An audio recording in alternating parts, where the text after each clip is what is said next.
Looking to launch your cannabis business in Minnesota? The license application may be in, but the real work is just beginning, and you don't have to navigate it alone.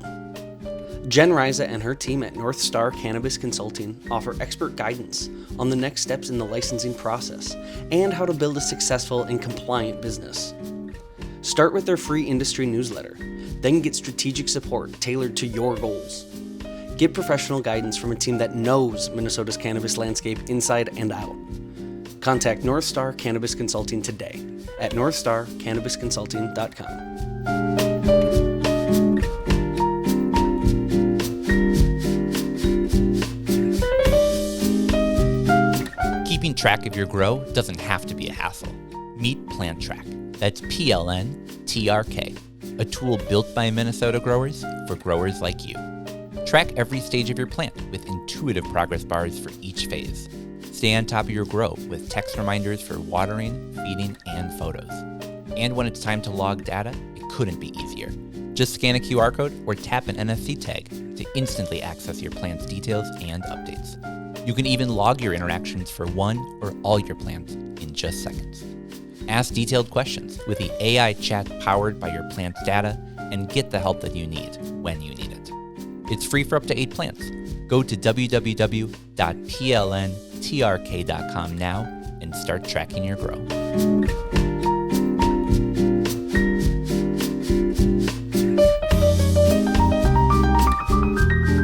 Are you a social equity applicant trying to save money on LED grow lights? Then here's some good news for you. You could get up to 75% off your lighting project, covered entirely by rebates, when you team up with a local nonprofit, Center for Energy and Environment. Since 2000, CEE has provided free energy consulting to Xcel Energy customers throughout Minnesota. Their team of lighting experts will help you get the highest rebates possible and take care of the paperwork so you don't have to. Starting a grow operation can be overwhelming, so take advantage of this free support from CEE. Go to mncee.org/GrowLED to sign up for your free consultation and find out how much you can save with lighting rebates. Again, that's mncee.org/GrowLED. Go get signed up today.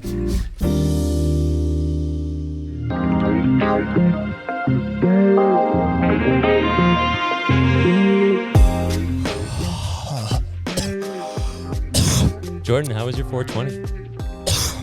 Not as good as that. Happy 422, y'all. Welcome back. Another episode of Northern Lights. How was, Yeah, happy 420, everybody. On the exhale right now, huh? This is our 420 episode. What I love about this episode is we're recording this on the Friday that begins 420 weekend. So this is the start of us partying, and you guys are listening on the Tuesday of 422. Officially the last day of 420 season, because it's 422, like, as well. Following Easter Monday, Yeah. it's Northern Lights Tuesday. We are all risen. We're back. We have risen, indeed. Man, talk about Easter and 420 being blended. We're getting lit, just like on Easter. Are your eyes feeling like stones rolled in front of a tomb? There we go. Ooh. See, there we go. This is why we can't leave the Easter metaphors up to the Jew of the group. But That was phenomenal. So you're saying I nailed it? You nailed it, dude. Hey, folks, this is 4 years of a Bible minor coming out, finally, of value. Yes. Hey, it's very topical. I saw a poster that had Jesus looking like Snoop Dogg, and it said, "He has risen." RIZZIN. Shout out to Snoop Dogg. Amen. Yeah, shout out to Snoop Dogg. Well, guys, we've got sort of a special episode today, if you will. We're going to take a break from the news. So if you're the people that listen to this podcast and you say, "Guys, stop playing games, just listen to the news," we'll see you next week. But for everyone else, boy, do we have a treat for you. A little bit later in the show, we've got Ted from Ted's Trees coming in, talking about some of the cool dabber tools we got in front of us, some of the work that he does. Really, it was a great interview. I'm excited for you all to hear that. But for the rest of the episode, we're going to be celebrating the holiday, Easter. So I've got some fun Easter-themed games that we're going to be playing. Lent is over, but Yeah. we still got games. But we still got games. It is our 420 special, if you will, coming out in 422 because it is, as I said before, 422. And so what we're going to be doing throughout this episode is we're going to just be taking dabs throughout the whole thing. We're not going to just reserve that for the Tanner's Trip Tasting. We're going to do that between literally every segment in game, sort of like last year. Literally. Shout out to Sam and Jen, who were on our episode last year. Yes. I was watching that a couple of nights ago, sort of getting ready for this. And man, that was a fun one. If people haven't listened to it, go back and listen to it. I remember listening to that episode last spring, obviously. I was like, you know me, in my garage, doing garage shit, tinkering, Great place to listen to the Northern Lights podcast. Yeah. And it was a stoppage of tinkering because I just had to sit and appreciate the episode. So I just sat, smoked a bowl, and just listened and enjoyed a great episode. I think both Sam Milstein and Jen Riza are great podcast guests. Absolutely. And having the blend of them together, such a treat. Unfortunately, not everyone was available this year. Weren't able to make it happen, but go back and listen to that episode. It's a great one. And go to Sam's party on 420, which already happened. Yeah. But it was a good one. Probably. Again, that's the fun part about this 420 special being recorded the days before 420. And you could go to Jen's webinar on 430. Okay, there we go. Which we'll put it in the show notes. There we go. An event that we can shout out that we can actually go to. Yeah. I was thinking about like preparing for this episode, and one of the things was like, so what 420 events should people go to? And we can obviously still talk about them, and we should, but it's not going to be the, hey, wake up today and go to this episode or go hang out here, because it already happened, and it was great. And you'll probably see Doc Dabs. Yeah, probably. All right, well, let's start our episode. We're gonna do a dab here. So let's get our Puffco loaded up. We've got our Terp fridge here.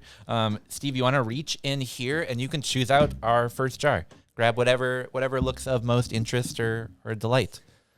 Where is this a random assortment? What kind of a eclectic mix do you have? Yeah, so these are ghosts of Tanner's Chirp Tasting past, and also just other jars that I've had in my fridge that I thought, this is a good one to bring today. For example, Ope, we've tried some of those on the show. People know that one. Actually, neither one of those we've tried on the show, though. So those are both. Really? Yeah, they're different jars. These are new Opes. Nopes. All four came at the same time, and those are just the two that I've left. But what about this one? That's Ice Cream Hash Co. That is a company from Michigan. Now, I got a variety of different things from Michigan, and then, man, they just showed up in my fridge. I don't know how that happened.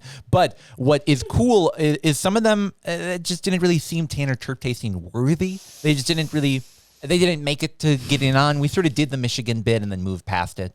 But that's another jar that almost made it on there. Oh my gosh. Yeah, this is Ice Cream with a K Hashco. Yeah, it came in a cool little cardboard container that actually looked like a thing of ice cream. Like a pint. Yeah.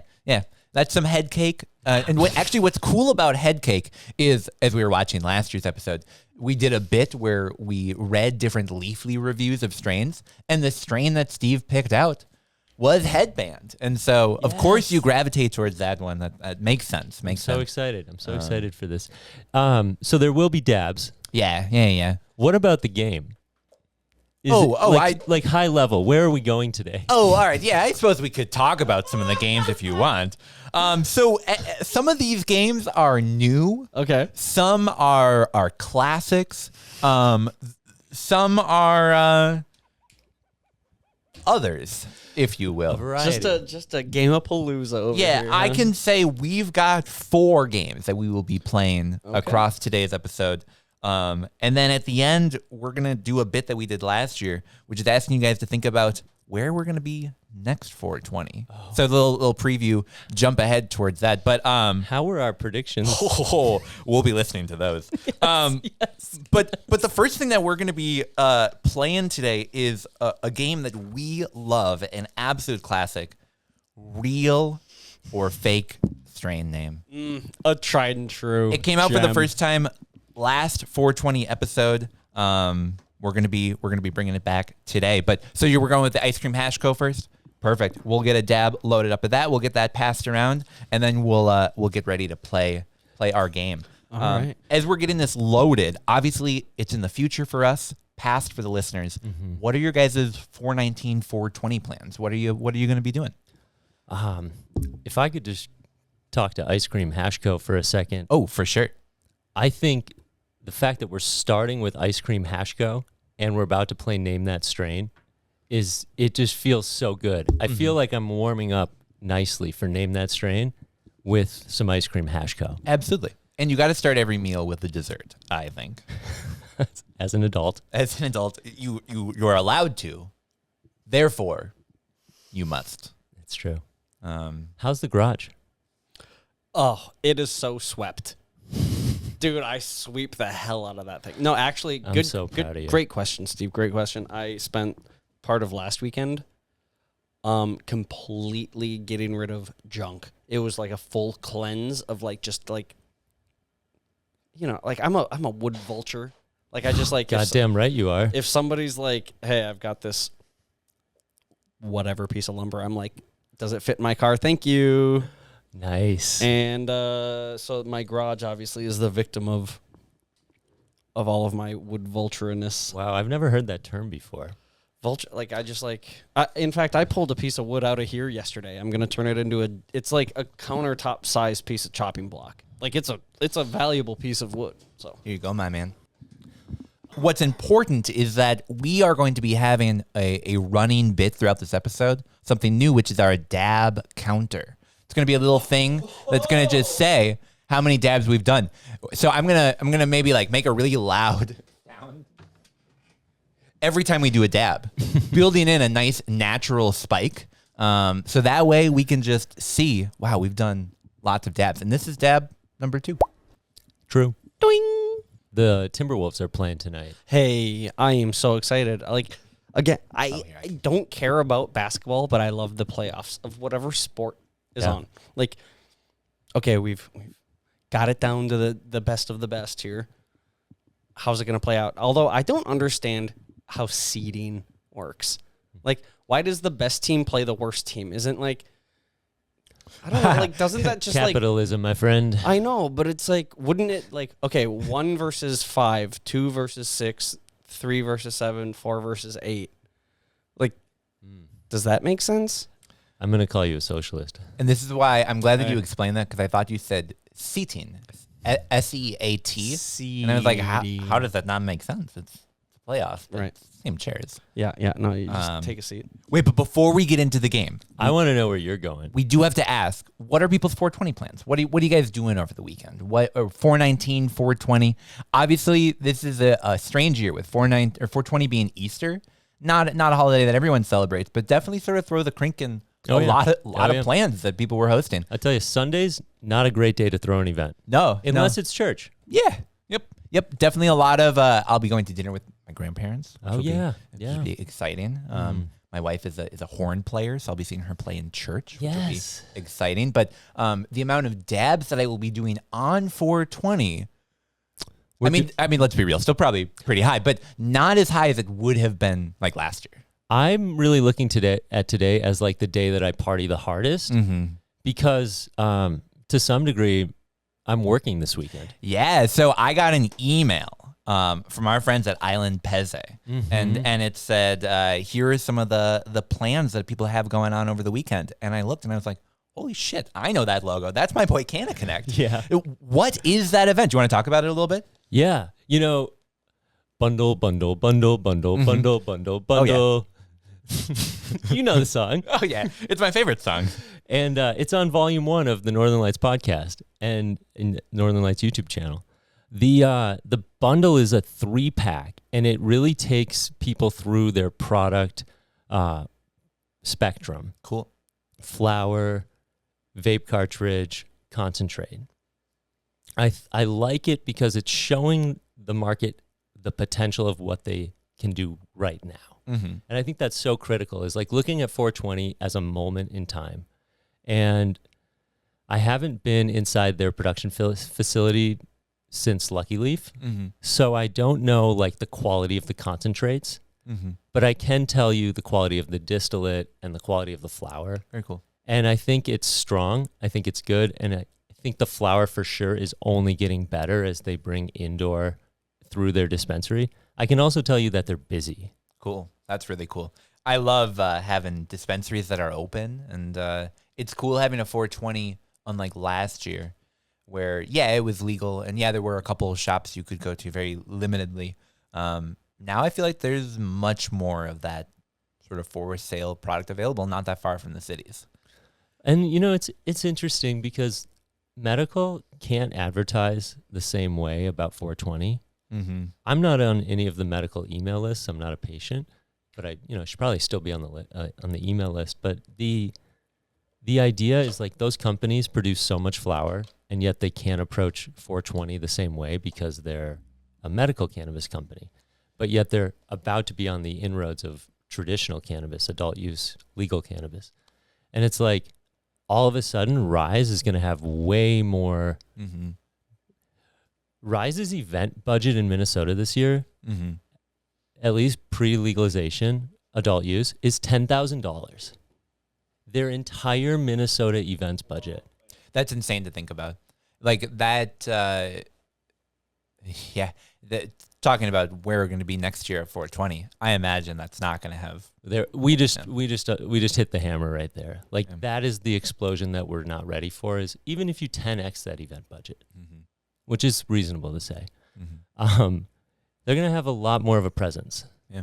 So for now, all the parties you went to this weekend were local, and they were built by growers, brewers, event planners, venues, real estate people, and it really works. It shows that there's all sorts of stuff in St. Cloud, in Rochester, in Red Lake, and then obviously in the Twin Cities. Yeah. So it's awesome. For now, it's awesome. Keep it going. I dig it. Well, should we get to the game? I'm so ready. All right. Well, for those who were not here last year, I'm going to read you 2 different cannabis strain names. One of them is real, that you can find on a dispensary menu, grown by an actual breeder. And this year we're using Leafly as like our main source. So you can go check out all these strains on there. The other one, absolute nonsense, made up, just not real. And your job is to figure out which one is real and which one is fake. So just as a reminder from last year, we had Kembob Hash Pants or Canna Montana. Which one of those is the real strain? Well, it was actually Canna Montana, which is a 5 out of 5 on Leafly. Oh. But that's only out of 3 reviews. So take a, whatever. All right. Limited. Are we going head to head here, or are we combining our brain cells and coming up with the right answer? Groupthink. How do you guys want to do it? I don't know. I'm a pacifist. So it's 420. Let's work together. Yeah, that's kind of where it's a festive holiday. Yeah, that's we can't fight, especially because by the time we get to the end of today's episode, we will have done enough dabs that I won't be keeping score, and so great. We'll work together. I'll have AI do it later. All right, first one we got here: Galactic Runts. This is a hybrid when Runts elopes with Falcon 9. The result is a cosmic treat that's ready for launch into your mouth like a bowl of tropical fruit coated in a tangy citrus and a space-age fuel. Galactic Runts. Is that the real strain, or is it Lunar Pancake? This interstellar indica combines blueberry syrup number 4 with Moonwalk OG for a flavor that's described as maple syrup on your dashboard. Which do you think is real? Galactic Runts or Lunar Pancake? My gut says, Galactic Runts is real. Quite simply, I don't want to be wrong, but I want to be right, and I'm cool with Galactic Runts either way. All right, Galactic Runts is in fact the real strain. Yeah, you guys were spot on that. That is a 4.4 out of 5 on Leafly. Yep. Is it decent amount of reviews?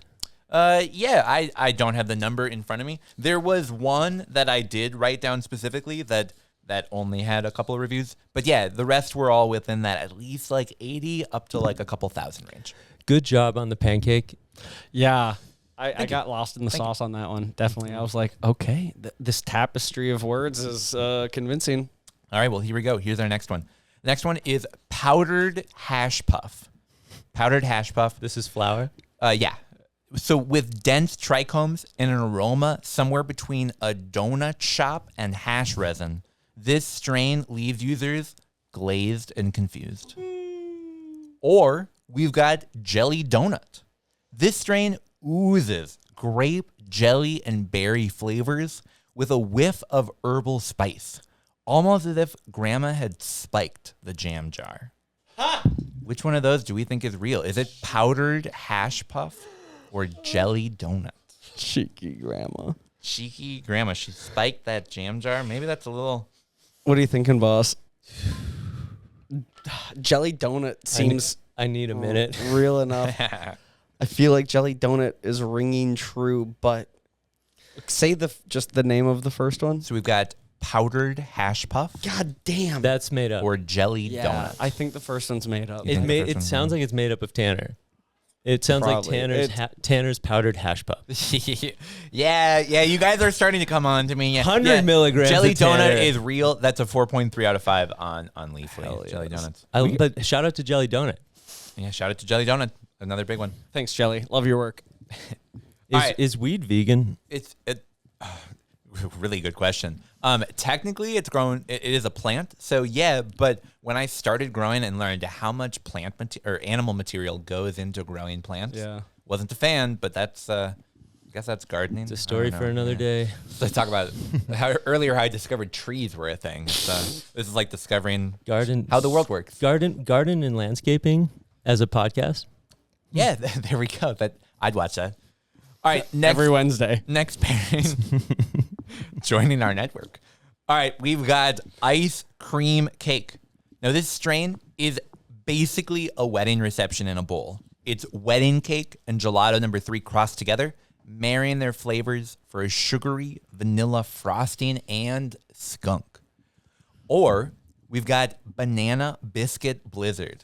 Banana biscuit blizzard is a cross of frozen banana and southern shortbread, giving it a strong flavor that's described as tropical Nilla wafers in a sandstorm.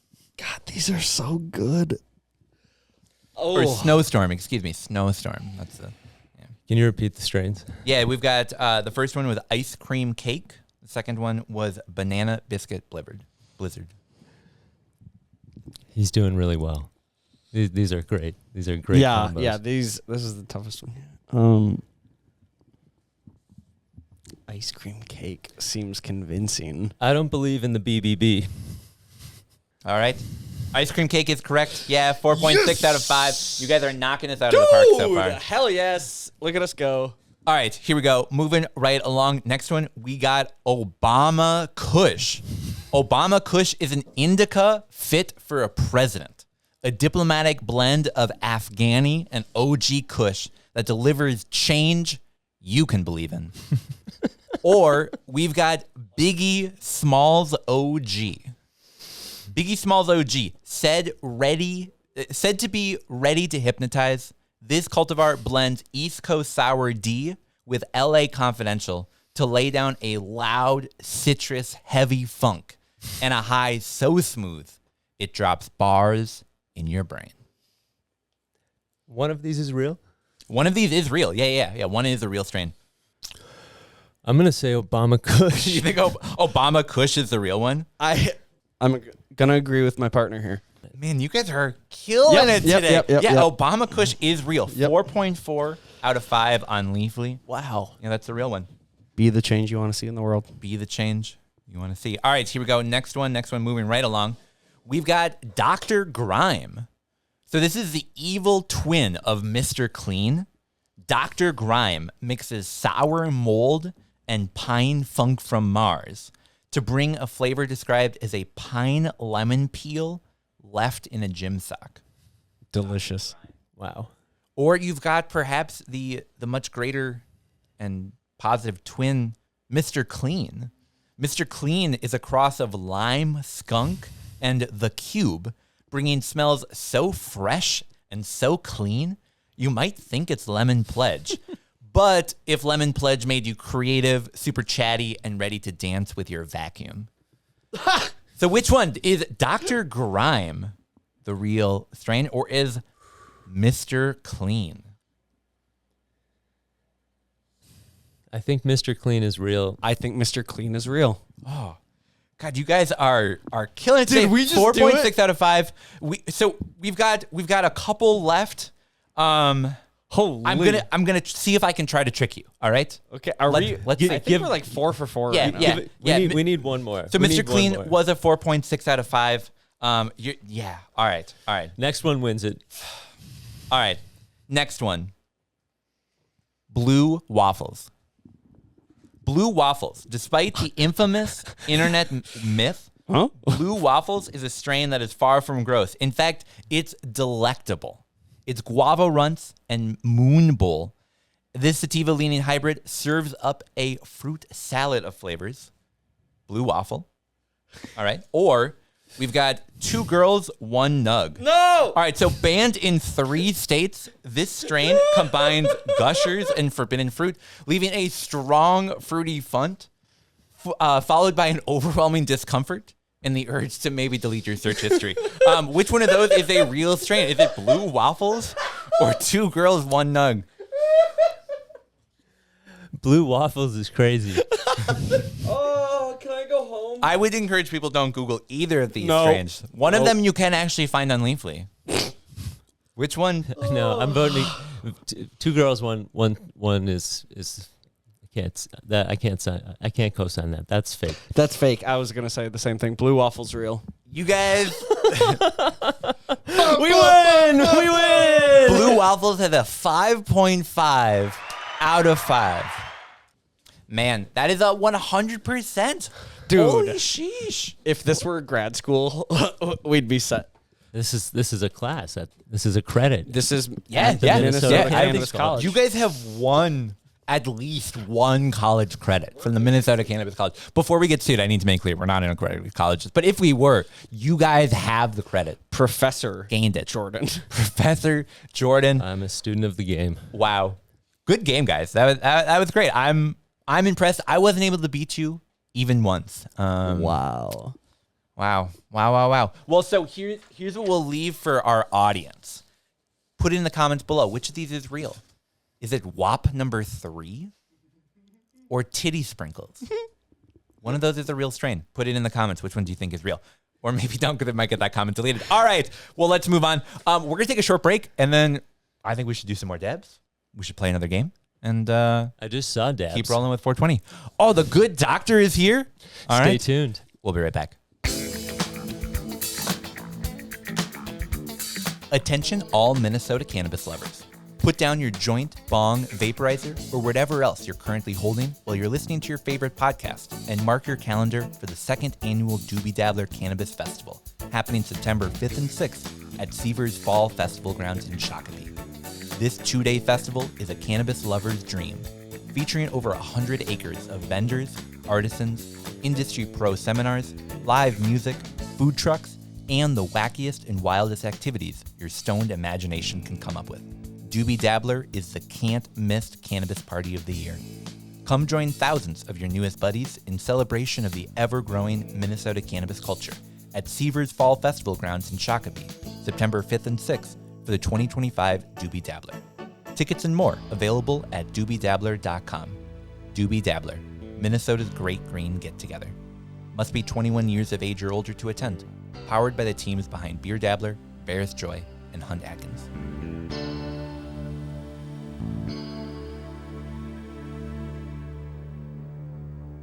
And we're back. All right, y'all. Well, that was a good game. Thanks for playing that. Jordan, I'm going to hand the fridge over to you, and I'm going to have you choose out a jar this time. It's a little bit heavy, so there you go. Reach in, find one that suits your interest, and I will talk about the next thing that we are going to be doing here. Now, the next game that we are going to be playing is what's described as a blind ranking game. We've played some of these before, which is that you guys are going to have to put in order from best to worst 5 different things without knowing what any of those things are ahead of time. So this is a game that we like to call hierarchy. Do you like that one, Jordan? You are swimming in the pool. Thanks. Yeah, no, I appreciate that. You inspired me with the pot culture. I was like, I gotta come with the pun, otherwise I'm gonna be shamed. What is this trash? Real or fake strain name? Like that's just people not creative. Hierarchy, a new game for season 2. Love it. Hierarchy. So, but let's see, what are we doing a dab of here? Well, this is the Faux Fauna F2 number 5 from 710 Labs. Wow, we've been choosing all the Michigan jars today. Shout out. We love you, Michigan. Shout out Michigan. I've heard it's the industry that is one of the best for consumers and one of the worst for producers. Let's not do that here. Yeah, it's hard to make money when every street has a dispensary and every dispensary has their own brand and every brand has a grow. But we'd never repeat that in Minnesota, right? I'm starting to hear that we may. No, that's just a funny joke. Yeah, no. This is our 420 episode. We're being light and playful. Yeah, see, there we go. The laugh track. You can bully people and make fun of all the kids that are like, yeah, and just add a laugh track and people are cool with it. So, yeah, we're getting this dab heated up here, and then we'll talk more about hierarchy. I'm nervous because what kind of category are we in here? Like hierarchy. We'll have to just bounce back and forth. I think we are like we're riding the same wave. Right? Is there a right and wrong hierarchy? I don't think so. Nice. I mean, we're putting them. Yeah, I think it's creative. This is your opinion. Okay. This is what do you think is the best and the worst. But it could end up that we make some poor decisions. Yeah, we played a version of this game a while back, which we ranked what we thought was least and most likely to happen. Things like people hotboxing the light rail, the Mall of America opening a dab bar in the Rainforest Cafe, which I still think probably pretty likely to happen. One of the best John Barty bits. Yeah, maybe in 2025. Yes. Probably in 2026 with the way licensing is going, but could come soon. The Amazon. Yeah. The Rainforest Cafe inside the MOA. The Rainforest Debfe. Absolutely. If anyone should figure out indoor consumption lounges, it should be the Mall of America. You guys are going to be ranking different types of cannabis consumers. One at a time. You're going to be ranking them from the best type of cannabis consumer to the worst, without knowing what's coming next. I'm gonna put on my judging hat. Yeah, there we go. There we go. Once a number is used, it's locked in. No swaps, no regrets, nothing. So these archetypes are pulled straight from real life. Maybe even our own friends. No, never. But if you hear yourself in one of them, it's cool. And if you don't, you're cool. All right, here we go. So the first type of cannabis consumer that we are going to be ranking. 1 being the best. This is the person you always want to hang out with. 5 being like if they're at a party, I don't really know if I want to be in their circle. I'm going to want to be able to click and drag. Unfortunately, not with this game. So this one is the one-hit quitter. We all know someone like this. This is a dugout. Tanner's in the dugout. Yeah. He's putting us in the dugout right now. They take a hit. They sit very quietly for probably like 3 hours, maybe occasionally going like, wow. And then they have spiritual breakthroughs. They're really excited to tell you about that. Don't make a ton of sense. The one-hit quitter, where are we ranking this? Are you really wanting to hang out with this person? Or maybe is this the, you're going to pass on that circle? What do you think? I like sometimes I find them endearing when they're not being like profoundly redundant. Because sometimes they're just like saying things that we've all thought about at like 17 years old that we're like, we've kind of like opened that box, looked in it, been like, okay, and then closed that box and kind of like we've done that already. And they're like, have you guys ever thought about like how our feet are just like our leg hands? And it's just like, but like, so sometimes it can be funny. Sometimes it's annoying. Depends how quickly do they fall asleep after this one hit. I think they look like they probably... Do they stay pretty catatonic, pretty quiet for the most part? Okay. Yeah. All right. That's a benefit. So in this game, I think you and I should have different tallies. Yeah, okay. I'm at a 3 with this cannabis consumer. All right. I am... Wait, can I also choose the same number, though? Of course. But separately from you? We just have 2 I sheets also of paper. I also think 3. Cool. Yes. The third, right it's up the middle. It's a great place to start. I think that's a nice, endearing person. They're usually a base knock. They're a one hit. And usually they're probably pretty curious at this point still, and so they're like maybe wanting to ask questions and learn more. And No, you know what it is? They're just allergic to CBN. Yep. All right, here's the next one. Maybe someone you guys might know. This is the edible-only auntie. She refers to weed as my medicine, casually eating 10 milligrams and watching 3 seasons of White Lotus without blinking. She's Jennifer The Coolidge. edible-only auntie. Do you want to hang out and smoke weed, or I guess in this case, eat edibles with your auntie? Or are you maybe saying, I'm gonna pass on that sesh? I'm thinking lower than our catatonic friend. I think I'm gonna go 4 because it doesn't sound like a horrible situation, but it also doesn't sound like Doesn't sound fun. It doesn't sound like a it. place I'd ask to be. It's for me. It's not 2, so it's got to be 4. Yeah. All right. Yep. Keep pretty even boards right now. Yeah. I like it. All right. Happy 420, guys. Hope you had a great time. Yeah, happy 420. Next one. This is the dealer who still thinks that it's 2010. You walk up and it smells like blunt wraps and hustle. They still communicate almost exclusively through Snapchat, and they ask you good? Anytime you walk up. Do you want to hang out with the dealer who's living in 2010, or are we living in 2025 and they're smoking at home? All right. Oh, we know this guy. Oh, we all know this guy. 5. Yeah, because most of the time he's just gonna, Steve 5. So you guys got only 1 and 2 left. Only the top 2 spots. We've got next the guy who brings a dab rig to the picnic. This is the guy who thinks hot knives are elegant, smoking like it's an Olympic sport and talking to you through a cloud as if it's nothing. Where are you at? So anyway, I was. Tanner, can you dab in parks in Minneapolis next year? Yeah, Tanner is that friend. Can you? Abso-fucking-lutely. Should you? Nah, you might be told to stop. Forgiveness. not Yeah. permission. They'd say, don't do that, or else we'll tell you, don't do that again.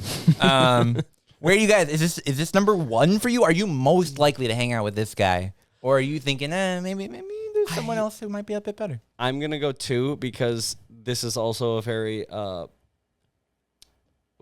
intentionally overt person, and I also don't love that type of attention. Mm-hmm. This is somebody that wants to be looked at and seen as the guy, Mm-hmm.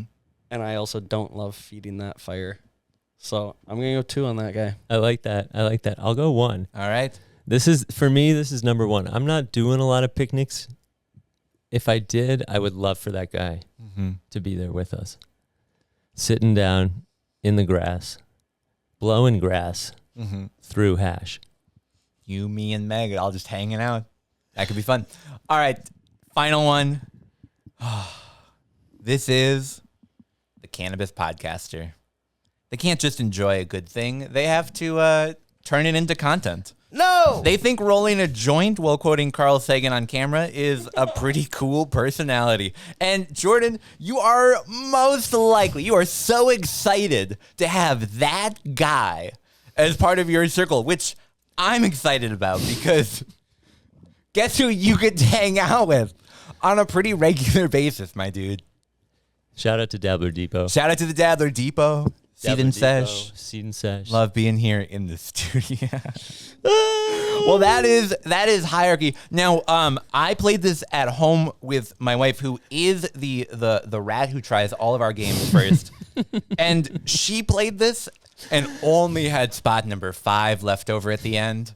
And I read that, and she looked right at me and went, "Oh, I guess that means 5." But yeah, so we're excited about hanging out with our cannabis podcasting friends. We're not a cannabis podcast. We're a Minnesota Yeah, podcast. we're a Minnesota podcast who we do dabs and talk about cannabis, but also Minnesota. This is a gardening podcast. What's your guys' favorite tree that grows in Minnesota? Potatoes.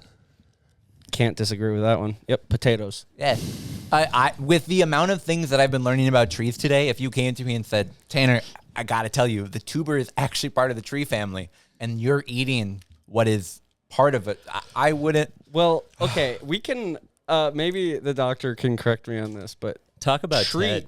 tree is more of a method of growing than a classification of Wow. Is that material. What you guys were talking about with Ted today?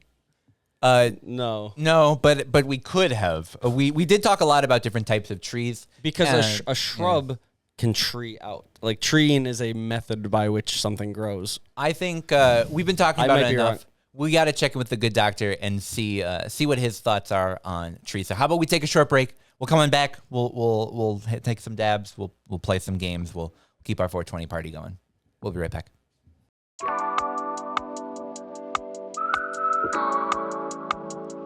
Attention Northern Lights listeners. Whether you're growing cannabis indoors or outdoors, organically or hydroponically, Eco Garden Supply has the tools to help you succeed. From premium organic nutrients to advanced hydro systems, they've got everything you need to cultivate like a pro at home. Head to ecogardensupply.com now or visit them in person at 800 Transfer Road, Suite 3, St. Paul, Minnesota 55114 and elevate your cannabis. Eco Garden Supply. Growing supplies for the serious grower.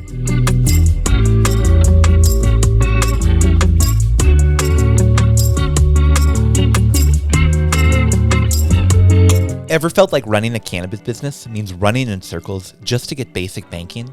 Union Bank and Trust gets it. They've been helping cannabis businesses for over 10 years, solving problems like securing accounts, managing cash flow, and navigating regulations.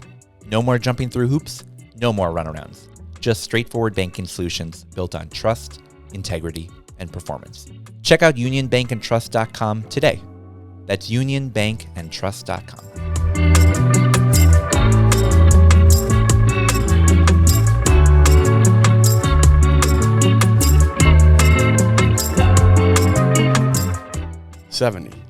Did you know that 70% of businesses fail in the first 10 years?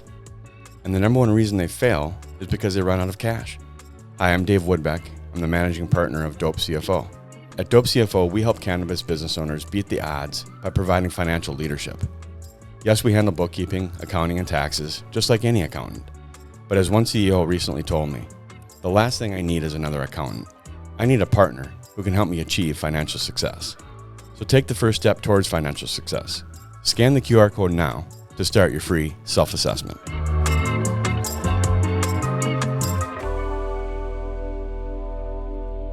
And we're back. So, Steve, you look a bit different.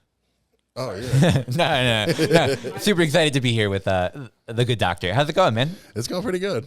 Here at the season session for our 420 episode, what we're going to be doing today is we're going to be doing some dabs. We're going to be playing some games. It's going to be a chill time. Awesome. So feel free to open up the Terp fridge. We've got a bunch of different jars in there. You can choose out what you want, grab a scoop of it, and then we can either get you a real dab or on the Puffco, whichever your preference is. Cool. I'll probably Puffco it up. Cool. You got it. Well, then grab out whatever you want. We'll get this heated. Oh, yeah, that's Zen Extracts. We just tried that on this Tanner's Terp Tasting, which is coming out after this episode. So you guys will see that on Friday, and it's pretty good. Won't say what the score was, but pretty good. I think we're going to have to go make love and melts. You got it. All right, well, feel free to grab that dabber tool there. You can scoop out however much you want, and then I'll get this heated, and then you can basically just press the dab to the side, and you should be all set to go. So where are these guys from, McLove and Melts? Minnesota. It's a buddy of our friend Nick, who I met working at Retro Bakery, and he's been growing in the state for a while. Had some stuff he wanted to share, and that was a jar that he gave and said, "Make sure this gets on the show." So, well, shout out McLove and Melts. Yeah, there's that. You can sort of press the dab tool on the inside there and get that ripping. Cool. She's ready. Oh yeah.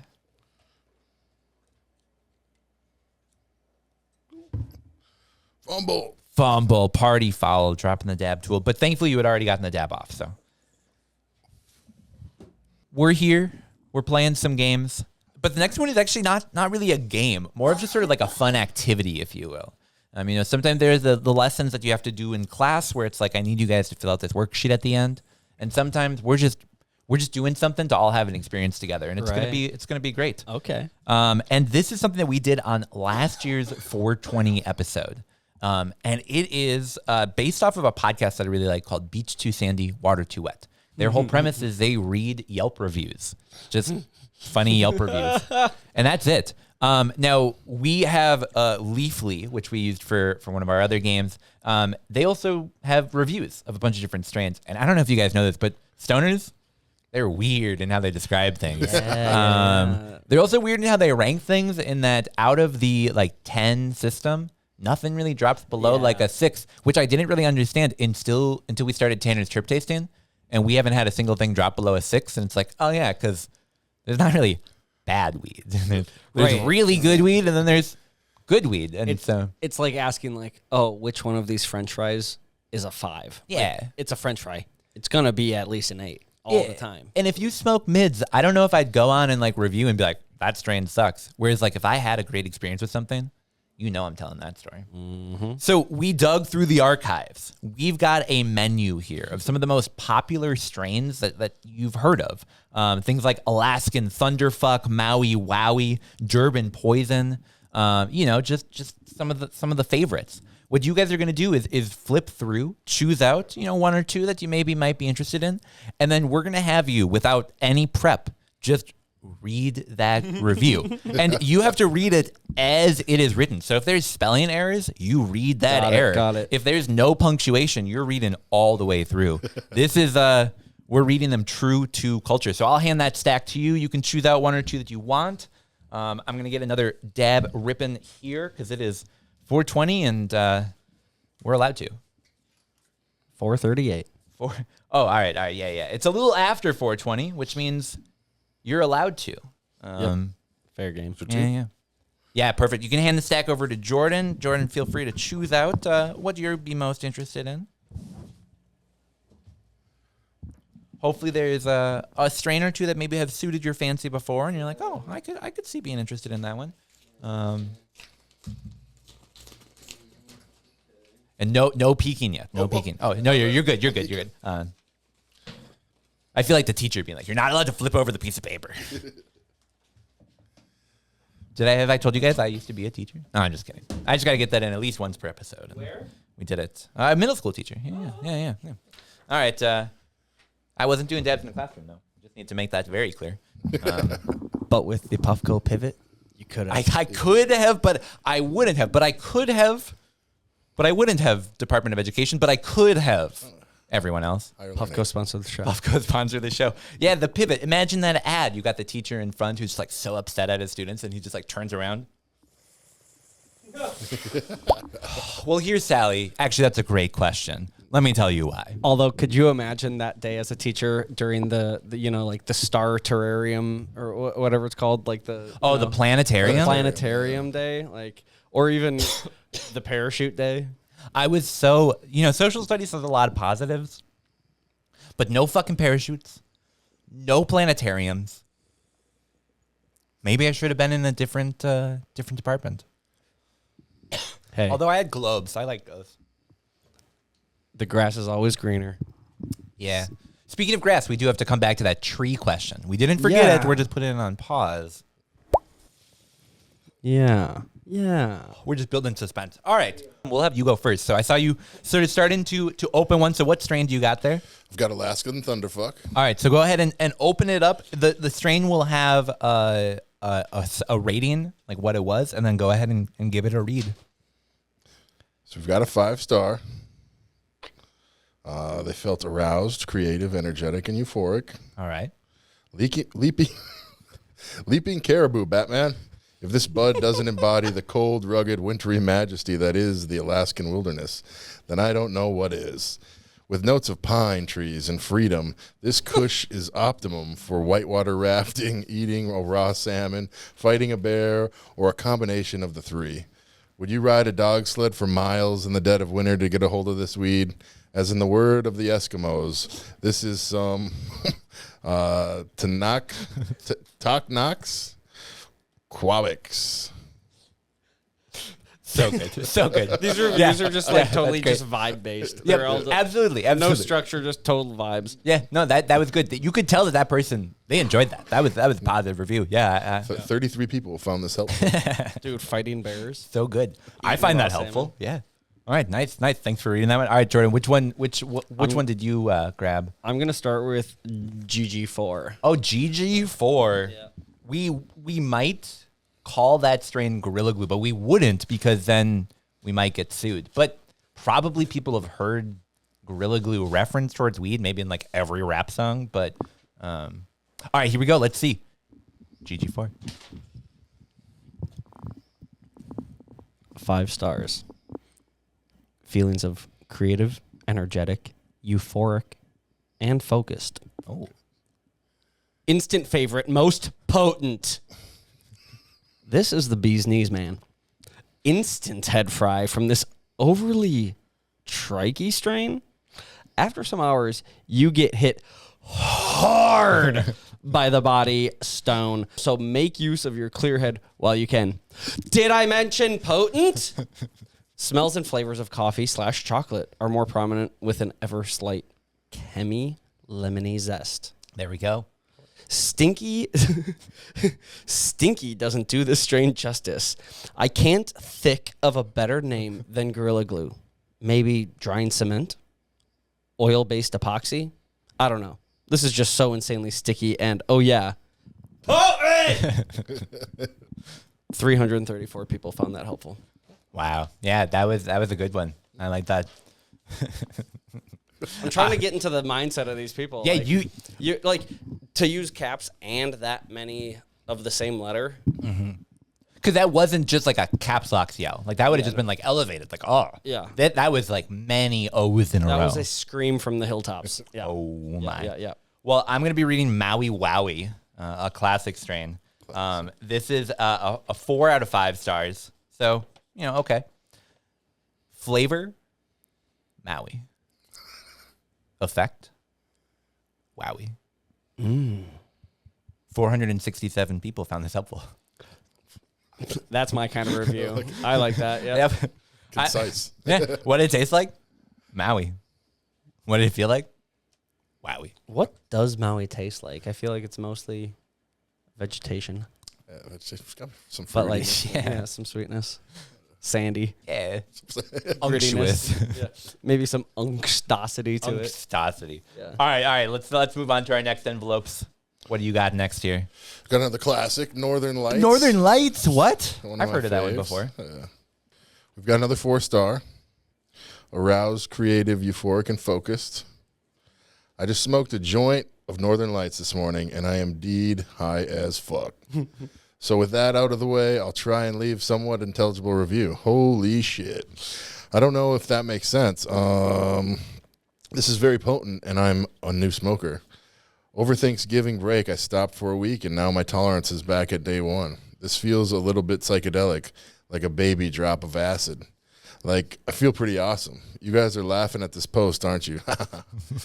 I'm gonna We are. It's true. Yeah. I'm gonna be playing on my PlayStation. If you don't mind getting your ass kicked by a girl, then add me. PSN at Uptown Links. 100 people found this helpful. And I want to know, do you think she got a bunch of ads on the PlayStation Network? Absolutely. They always say, write what you know. And she leaned into that one. Wow. All right, Jordan, what's the next one that you got here?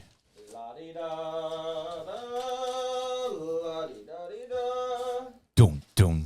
Actually, we don't want to get sued by. Oh, yeah. But that was less than 10 seconds, so we're good. Oh, we should say this is Trainwreck. Oh. The Trainwreck. Yeah. Yes. Okay. My second one is Trainwreck. Trainwreck. Which is something I think I've grown, but didn't process. Just kind of like Okay. left it on the vine type thing. Cool. Been there. Yeah. Okay. 5 stars. Creative, happy, and relaxed. Chugga, chugga, chew, chew off. Fuck. Holy shit. It's a train wreck. You'd think a strain named Trainwreck would leave your broken body sprawled out by the tracks while confused. NTSB investigators poked at your corpse, but not this stuff. This Trainwreck wants to kill you with kindness, and it is so kind. We're talking Uncle John's band kind. From the first limey hit, Trainwreck wraps its arms around you like your old Nana and whispers that everything is going to be okay. Then it leaves you alone for a couple minutes before sneaking up and lifting you gently to cruising altitude. From there, it's like being seated on the world's most comfortable couch at 20,000 feet for about 2 hours. The high won't leave you glued to your chair, nor will it make you get up and dance. This is sitting by the river listening to Tame Impala with your friends kind of weed. This is good times, big smiles, and warm days. This is dancing to the dead and getting a hug from a pretty girl. Or boy, whatever you want. Why they call this stuff Trainwreck is beyond me. I guess, quote, just good cannabis didn't have the same impact. Maybe Thomas the Dank Engine? I don't know. Shit. That's already taken. Anyway, smoke some of this shit and you'll feel good. The end. 1,627 people found this helpful. Wow, that's a good one. That was a adventure. Yeah, that was an adventure. Well, we've got one more here. I'm going to be ending with Durban Poison. I love this one. Yeah, let's see what we got here. All right, so this review, 4 out of 5 stars. Durban Poison, as mentioned, comes from the area of the port city of Durban in South Africa, as do I, the reviewer. Look up my username, Magnan. It is reported that Durban Poison was smoked by Zulu armies before battle, and with the aid of herb, they won the Battle of Ishlandwana against British in Zululand in 1879. This was despite the British having state-of-art weaponry for the time. Maybe the whole story was propaganda put out by the Brits to explain the loss of the battle. Many African tribes do eat and smoke the herb, and British soldiers are not officially using pot as performance enhancers. So if you want to vanquish an army in your mind, smoke Durban Poison. 38 people found this helpful. 39. Yeah. I love a good history lesson along with a weed review. A good little context goes a long way. Yeah, it does. It's always helpful to know where you're going and what's coming next. How much time did you spend scrolling through the reviews of each of these, finding just the right ones? So a real long time. But actually, all of these reviews came from our show last year, where I prepared a bunch of them, and then we opted to only read like 3.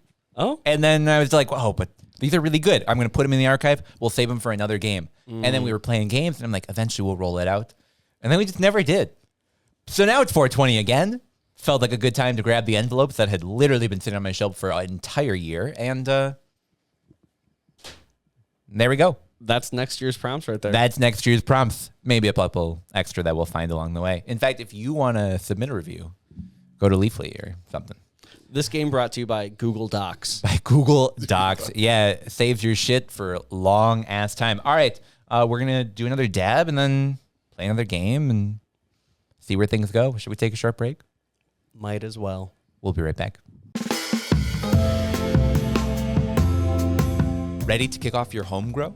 We've got the perfect hookup for you. MinnesotaCannabisSeeds.com. They've got everything from fast flowering strains to unique hybrids, all ready for growing in Minnesota. And guess what? Our listeners get an exclusive deal. Use the code NL10 for a 10% discount on your entire order. Don't miss out and get started with the best seeds. Start your growth strong with MinnesotaCannabisSeeds.com. Remember, NL10 for 10% off at MinnesotaCannabisSeeds.com. Grab your seeds today.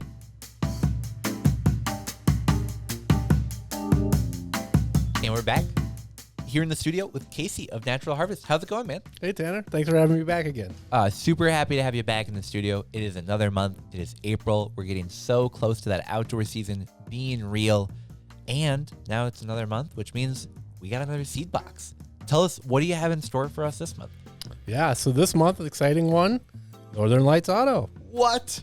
You named a seed after us? No. I'm just kidding. No, a classic cultivar, Northern Lights Auto. That's awesome. That's a really, really cool one. I mean, not that you have to like tell people what is Northern Lights like, but for people who maybe haven't tried the beverage, haven't ever smoked the weed before, haven't been exposed to that, what is Northern Lights? Absolutely, yeah. Classic indica strain.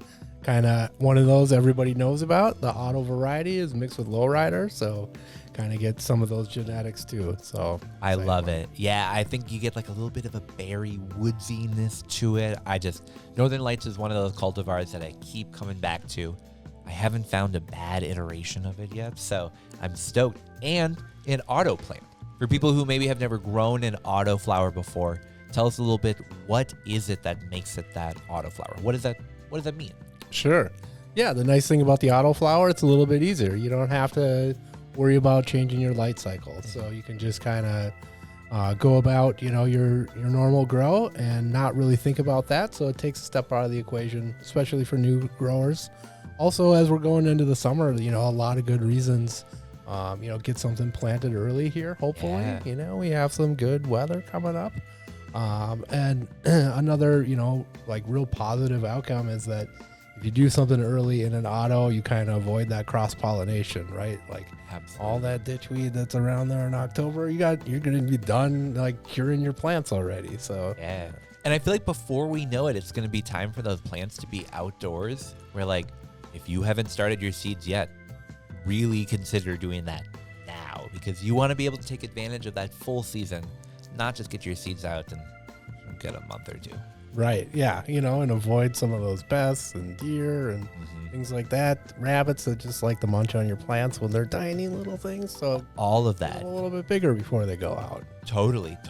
Well, and like you were talking about earlier with the autoflower, I have a lot of friends that grow in the cities, maybe in their backyard close to others.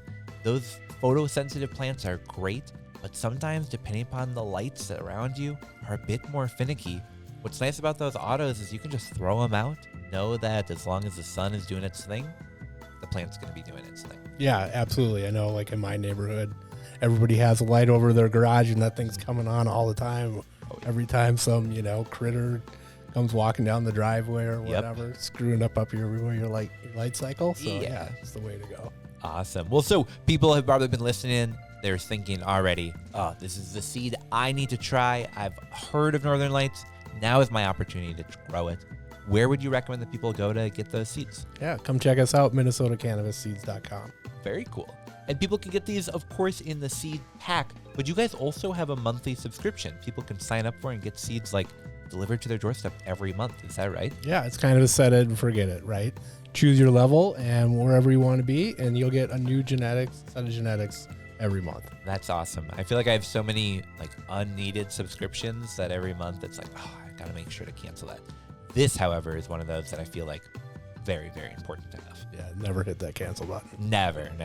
Well, and I heard even there's a rumor that for people looking to buy a pack of seeds, looking to buy a couple packs of seeds, maybe looking to do a pheno hunt or two, they could get a discount on seeds just by listening to this podcast, right? Yeah, absolutely. NL10, and that'll get you 10% discount.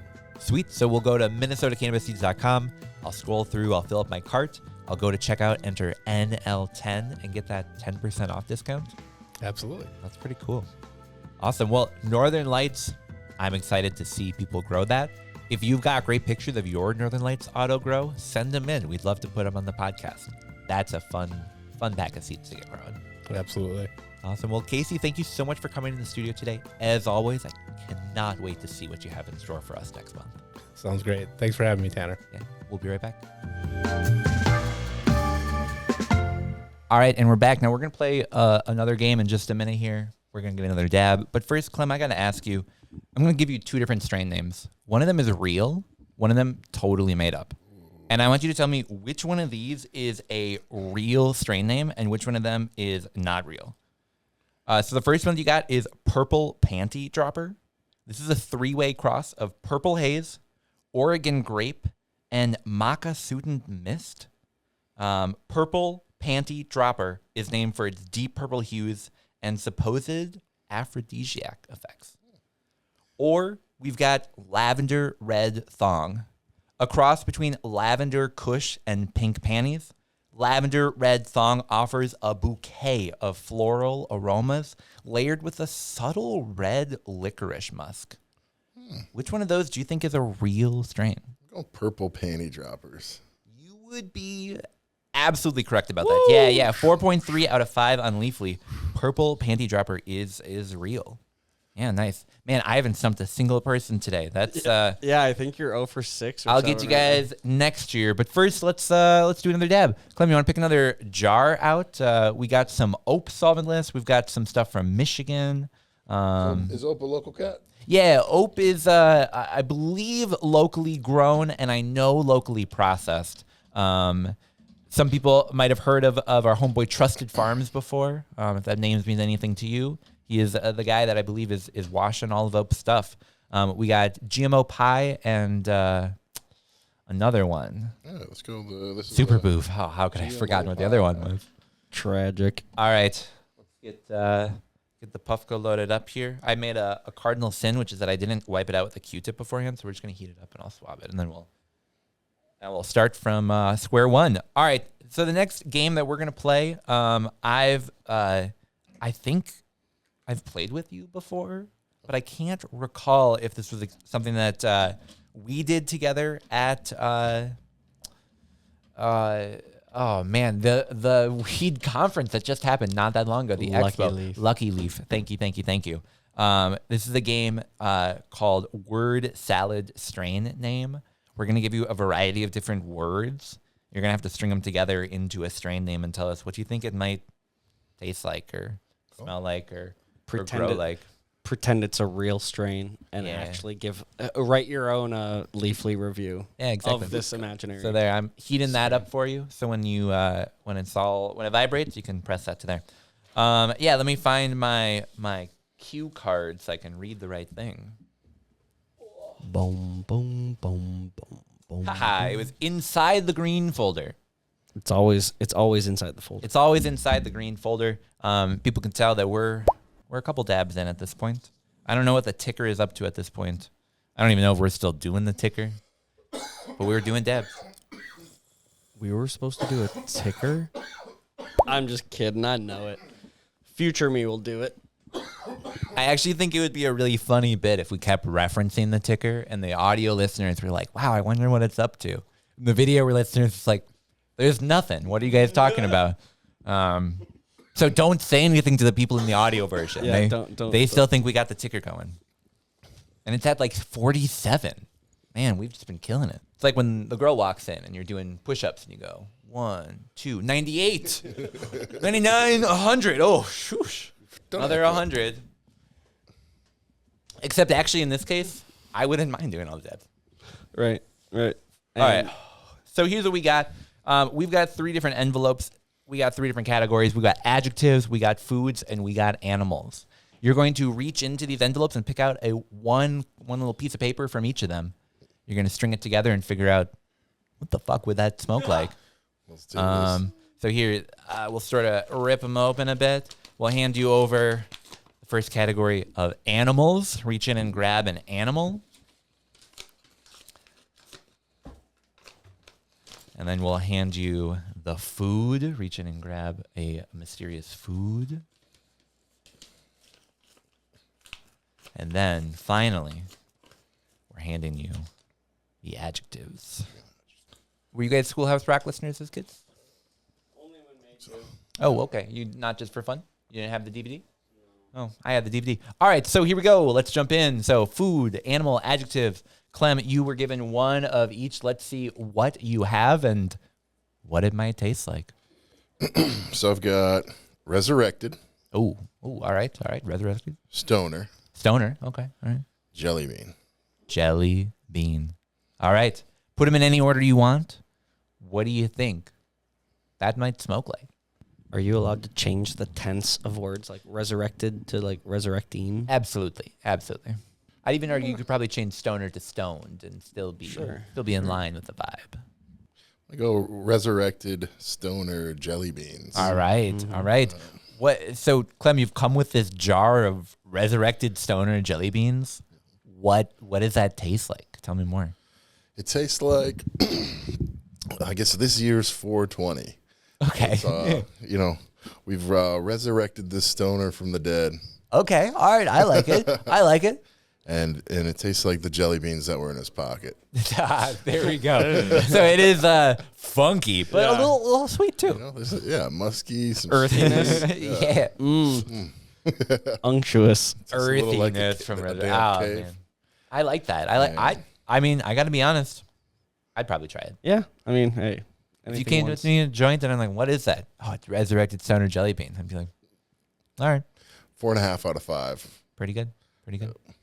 All right, moving right along here. Jordan, I'm going to hand you over the envelopes. Yes, sir. I'm going to let you envelope. I tried really hard this time to make sure the food ended up in the food envelope and the adjectives ended up in the adjective envelope, because that was confusing that one time that Steve had 3 foods. Not good. But hey, it's a stoner podcast. What do people expect? That's what we're here for. And we have a fun time. But also, I got to say, for a cannabis podcast, highly educational. That is. I think we've had people that write in and they're like, I've learned so much from listening to you. In fact, I want to shout out, I was walking with my family after dinner the other night, and there was a person who looked at me and went, Tanner? And I saw you afterwards. You've heard the story before. And I was like, what? She's like, I was watching your blog. I'm like, what? She's like, like the weed podcast thing. And I'm like, oh, yeah. She's like, I just put seeds in the ground the other day, like for the first time. And I was so excited to be able to like vibe with that and just like share in that. Being the change you want to see in the world. Yeah, be the change you want to see in the world. I was going somewhere with a story. We were talking about envelopes. We were talking about something. Shout out Sarah. That's what I'm shouting out here. Shout out to Sarah who ran into us. Anyway. We've got the always infamous, always crowd pleaser, pastel marshmallow duck. The pastel marshmallow duck. Yep. And so with this, Incredible. you're going to get some of those just kind of sweet, creamy flavors. Okay, all right.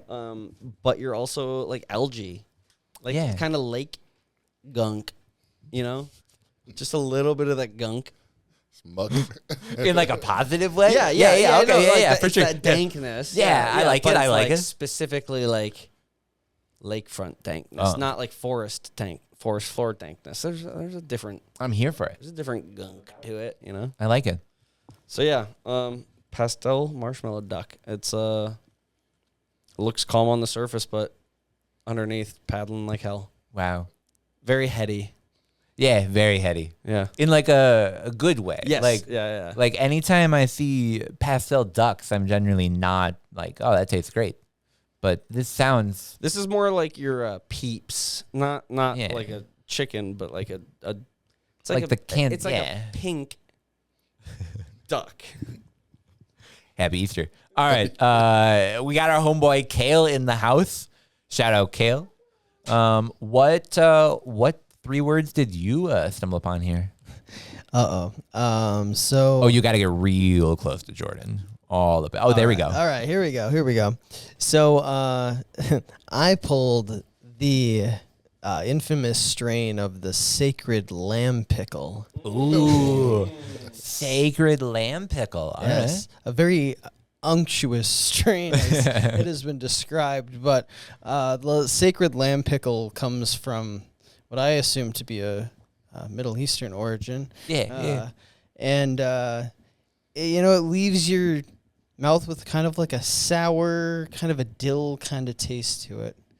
Yeah. See, it's not a meaty flavor. It could be a meaty flavor. It might give you some meatiness to it. Maybe pickled lamb. Okay. Rather than the lamb pickle. Because I was wondering, is it lamb in like the meat and the flavor of that, or more lamb in like the animal like barn outdoor setting, like the taste of just like I think it's a little outdoor more animal. outdoor animal. Gamey. Yeah, no, this sounds like a strain that our friend Sam, who ran the Doobie Dabbler, would like. Yeah, it does sound like it's supposed to be a meal and not a strain. Minnesota State Fair 2025. Yeah. Yeah, we'll start with the sacred lamb pickle, and we'll wash it down with that pastel marshmallow duck There we go. Yeah. There we go. for dessert. We got a 2-course 420 meal. Wow. Well, let's pass the envelopes around one more time. I'm gonna make you guys all do it once more. You can see we got our little sneaky Easter game in. Some of these words might be words that you might find at an Easter celebration. because it's 420, and we gotta Praise be. praise be. He has risen. He's got that Riz. He's got that riz. Rosin. He He is has- rosin. He has. Why did we not fucking do a He Has Rosin episode? Trademark, patent pending. That's the 11 episode Lens name podcast. right there. Yep. He Has Rosin. Yep. You guys, this is how we come up with it. Just Ding, ding, ding. we'll see what people think of that. I like it. My eyelids feel like they're about 3 inches Yeah. thick. I've got sprung squirrel carrot. All right. Sprung squirrel carrot. What does that taste like? Tastes earthy. All right. Yeah. There's a little bit of sweet in there, All right. but mainly earthy and musky and gamey. Maybe some nuttiness.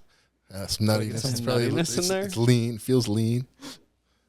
It's a Light. broth of peanut butter breath, I believe. Oh, yeah. Wow. Is it my Wow. turn? Yeah, we're gonna pass this over. Okay. Okay. Sheesh, I'd try that. Everything since Steve turned me on to the weed that was what? Yeah, OG lemur breath. I've been hunting that like animal flavored weed, not like animal in terms of meat, but like I clarified earlier, like a wild outdoor animal. I wanted to taste sort of like the woods, but like gamey. Yeah, Aaron always described to me that he wants a dad that tastes like an old man's breath, just like right onto you. And I think this year I'm hunting the rustic animal. All right, Jordan, what do you got? We got 3 words here. Tell me, what are you smoking on? We've got a theme here with these. Oh, sheesh. I'm going to put this in order so I don't forget, Okay. Honey baked peeps chick. Honey baked peeps chick. Honey baked peeps chick. Yep. Incredible. I mean, I've heard of weirder strain names. So tell me, what is that? Very sweet, but it's definitely more on the aroma than it is. I don't think it comes through on the palate. Okay. It's too light, I think. It smells really sweet, and then you taste it, and it's like, that's just sort of fluff. Yeah, it's just kind of like a spoonful of flour. Okay. Like, and that's like baking flour, not flour. Yeah. Generally underwhelming. Okay, though, for I sure. think. I would be less than impressed with honey baked peeps chick. I gotta be honest. I don't know that one. It seems like Jordan's kind of got a trend going on here, but I've got. a lot of birds. A lot of birds. So I don't know how we layer this one, but I think it's a smoked bunny deviled egg. That kind of sounds like an appetizer, or a smoked deviled egg bunny. Yeah. You could probably drop the egg off and do smoked deviled bunny. Smoked bunny devil. Smoked bunny devil. There we go. What does a smoked bunny devil taste like? I think it probably is akin to what you were looking for, a smoked Yeah. animal. There we go with the but it has gamey. those volatile sulfur compounds that give you that deviled egg kind of. I like that, like ammonia, sulfur, just like yeah, it's something like is kind not of like good. a smoked dead bunny. Cool. Yeah. Yeah. You found roadkill, and Yeah, you were yeah. like, put it in a pipe. Well, there's dinner. Well, there's dinner. Hickory smoked roadkill. Wow. Wow. I Tanner, would you try that? I don't want to smoke any of these fucking strains. None of these sounded good to me. But that's sometimes how it goes. Back when I first started smoking weed, you'd walk in and you had 2 choices. You could take it, or you could leave it. There was none of this, what do you want to buy kind of thing. One marijuana, please. One marijuana, please. And Is there one but if I more? walked into a dispensary, I'd probably just walk out. Those were the games, guys. We did it. We made it through. Yep. R.I.P. to our homeboy, Steve. Doing well. No, I'm just kidding. He's at the go. he All right. he got dabbed out. Yeah. No. He got dadded got out. dadded. Yeah, he went to go. Yeah, went to go to dyslexia. Yeah. But we're gonna take a short break here. When we get back, we got an interview with our buddy Ted from Ted's Trees. We're gonna talk through some dab tools, do some more dabs, and then when we get back, we're gonna talk about our high note and our 420 resolution. We'll be right back. Attention all Minnesota cannabis lovers. Put down your joint, bong, vaporizer, or whatever else you're currently holding while you're listening to your favorite podcast and mark your calendar for the 2nd annual Doobie Dabbler Cannabis Festival, happening September 5th and 6th at Seavers Fall Festival Grounds in Shakopee. This 2-day festival is a cannabis lover's dream, featuring over 100 acres of vendors, artisans, industry pro seminars, live music, food trucks, and the wackiest and wildest activities your stoned imagination can come up with. Doobie Dabbler is the can't-miss cannabis party of the year. Come join thousands of your newest buddies in celebration of the ever-growing Minnesota cannabis culture at Seavers Fall Festival Grounds in Shakopee, September 5th and 6th for the 2025 Doobie Dabbler. Tickets and more available at doobiedabbler.com. Doobie Dabbler, Minnesota's great green get-together. Must be 21 years of age or older to attend. Powered by the teams behind Beer Dabbler, Ferris Joy, and Hunt Atkins.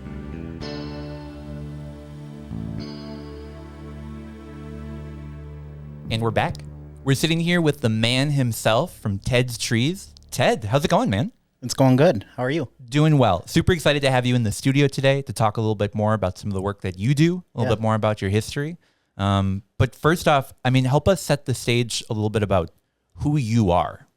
What is Ted's Trees for people who don't know? So Ted's Trees is a woodworking company. We make home furnishings that right now are geared towards the cannabis community. So organizing whatever setup you have at home to help you consume your medicine. Very cool. I love that. Well, I first connected with you when I was seeing these dabber tools at like every single event I was going to. Yeah. People had cool like skateboard cutout ones that were multi-stack colored.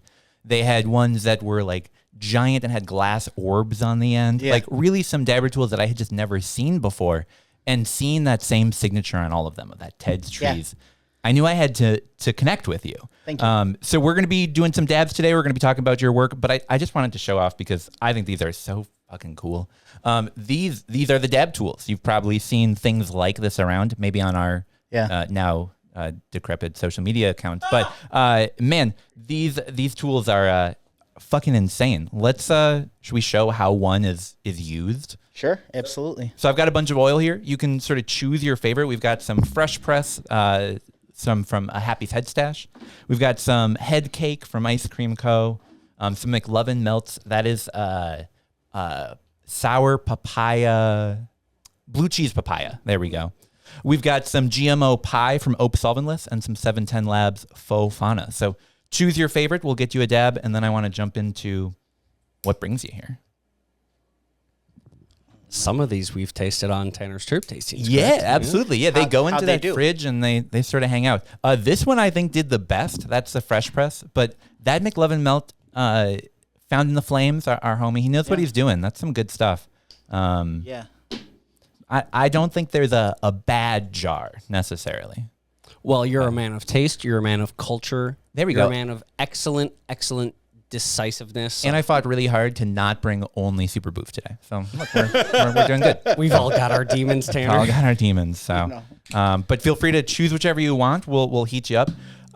We're going to talk a little bit about this later, but people have asked, what is this coil? Well, we have a disorderly conduction coil. It's heating that nail, so we can get our dab at the right temp.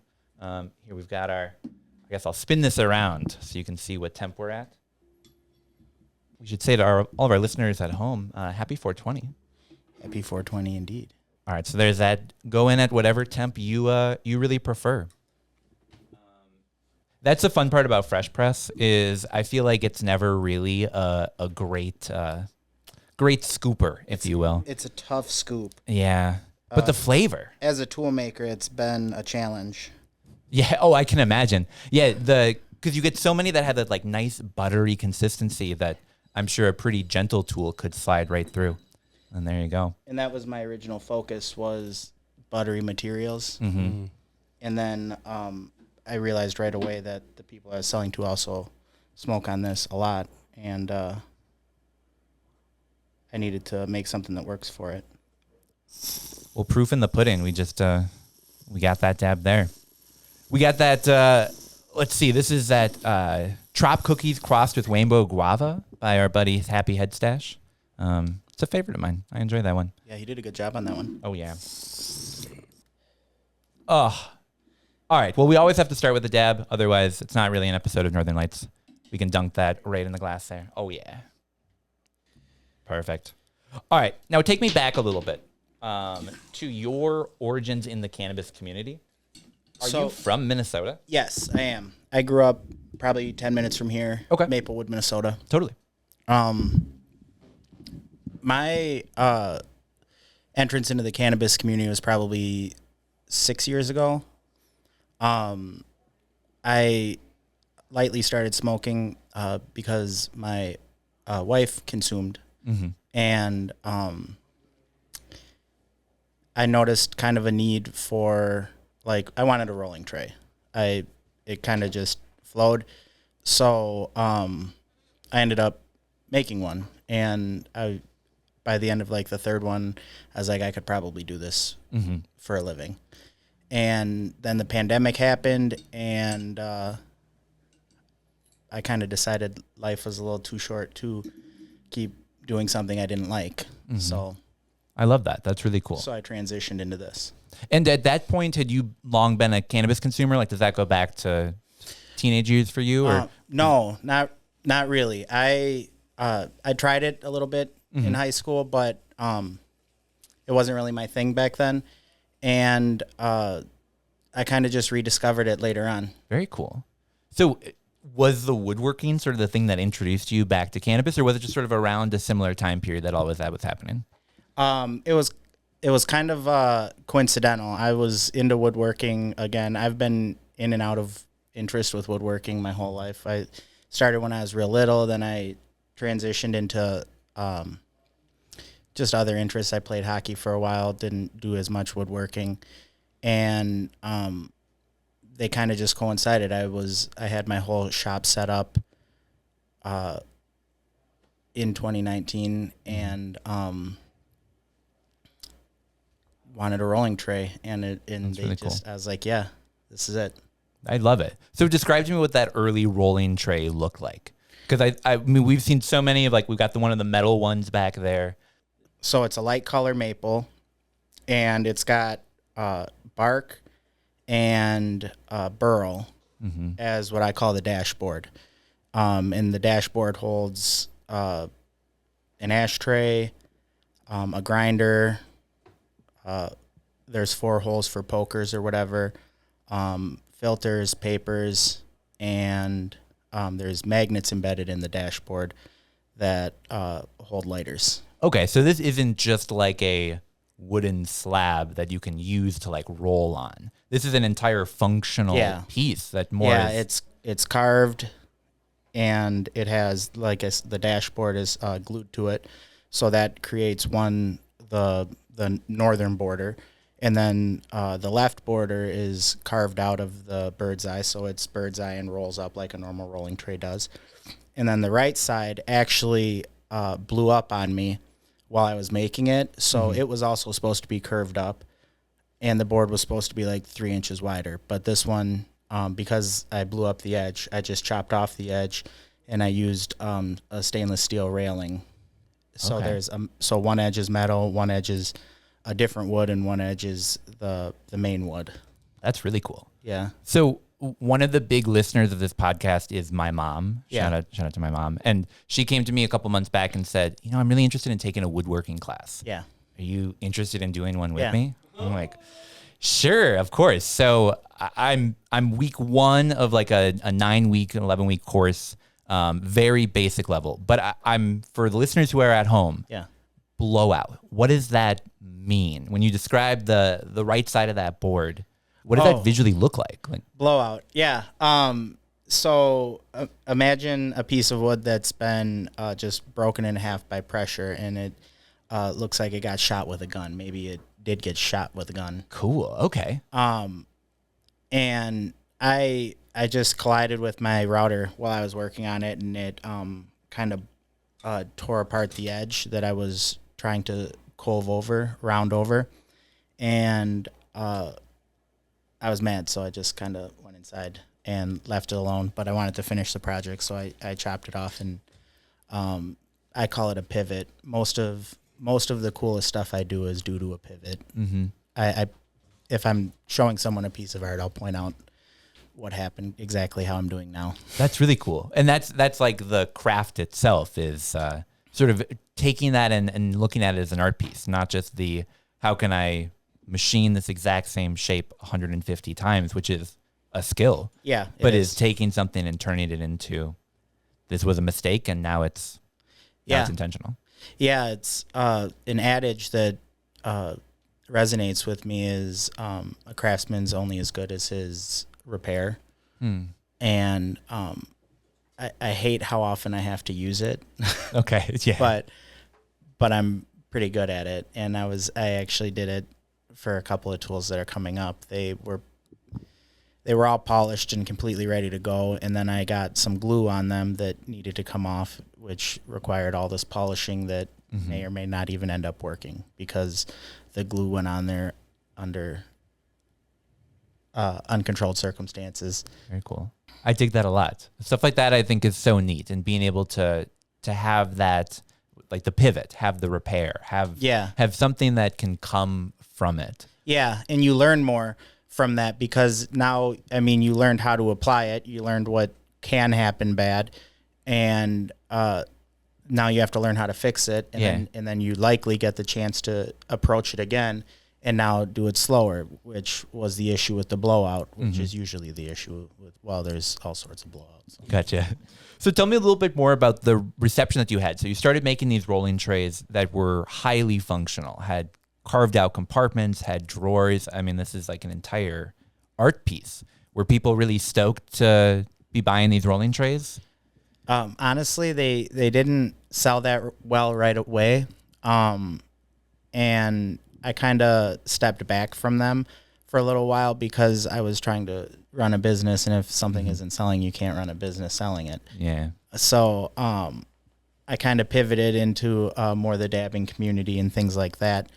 But I'm planning on making more trays this year. Very cool. Very, very cool. Yeah, so the reason I asked that is because you've told me that story before about, making these rolling trays, having it be an art piece, and having people maybe not want to spend the amount of money that craft is really worth to buy a rolling tray. But that the dabbing community is just so much more oriented towards buying art pieces and paying for the value of the work that's put into it, that people are willing to look at that dab tool and go, that is worth the money that it is. Yeah. And I think that's a funny part of the cannabis community is you have the heady part, if you will, of the people that are willing to say, it's an $800 glass piece, no brainer. That took hours and hours and thought and time and skill and years of practice to be able to make that. That's no brainer. Yeah. What were some of your receptions to some of those early dab tools you made? So I was running a couple of tips. It was kind of just getting traction. I just wanted one for myself that operated the way I thought it was supposed to, which is you press it against the quartz, the dab drops off, you pull the tool out. I didn't like the other, I call it the bop, bop, bop method where you tap it. Yeah. Or the scrape along the glass and now suddenly some is like on the side, on the outside. I don't know. It's not for me. Yeah, no, that's fair. So I saw other makers using titanium, and I have a little knowledge with metal and from previous jobs. So I pursued that as well. It's a good option. It's a great option. It's the option I chose. And the reception was slow at first, but when people would stop by and use my tool, they liked it better than their tool. Yeah. It took me all of, like you said, one time of using it to go, oh, this is why people have those really thin metal tools. It's because, not that it like looks cool, which it does, but it's because of the function. Yeah. It's because you're able to, and let's rip a dab and let's sort of really show what we're talking about here. I'm feeling left out over here, Tanner. Should we get you a dab? I think I might need one. I don't know. Okay. All right. Yeah, we can get you one. I think that's a good way to show off the function. Because what we're going to do is we're going to put a dab in the tool. We're going to press it to the side of that quartz, and you're going to see it just melt off. This seems possible. Wow, shoot. Oh, man, crazy how this is going to work. So, yeah, we're going to line up a nice camera here, maybe that one. Yeah, that one, that will have the line of sight directly onto our nail. Like we'll be able to put this piece basically sort of like right here. Jordan will be able to come over and rip a dab, and then we'll just have we'll just have that function piece. Oh, absolutely. Cool. So I'm going to move my microphone slightly out of the way. Jordan, just so we can make sure that we get the right height and everything. Right there should be good. Perfect. Beautiful. Beautiful, beautiful. Well, so what we'll do is we'll put this here just so we can make sure it gets to the right temp. Jordan, we're going to get you a fat dab, and then we'll get you going. Yes, please. You okay if I get you some 710 labs? Yes, please. All right, here we go. All right, come on down, my boy. Here we go.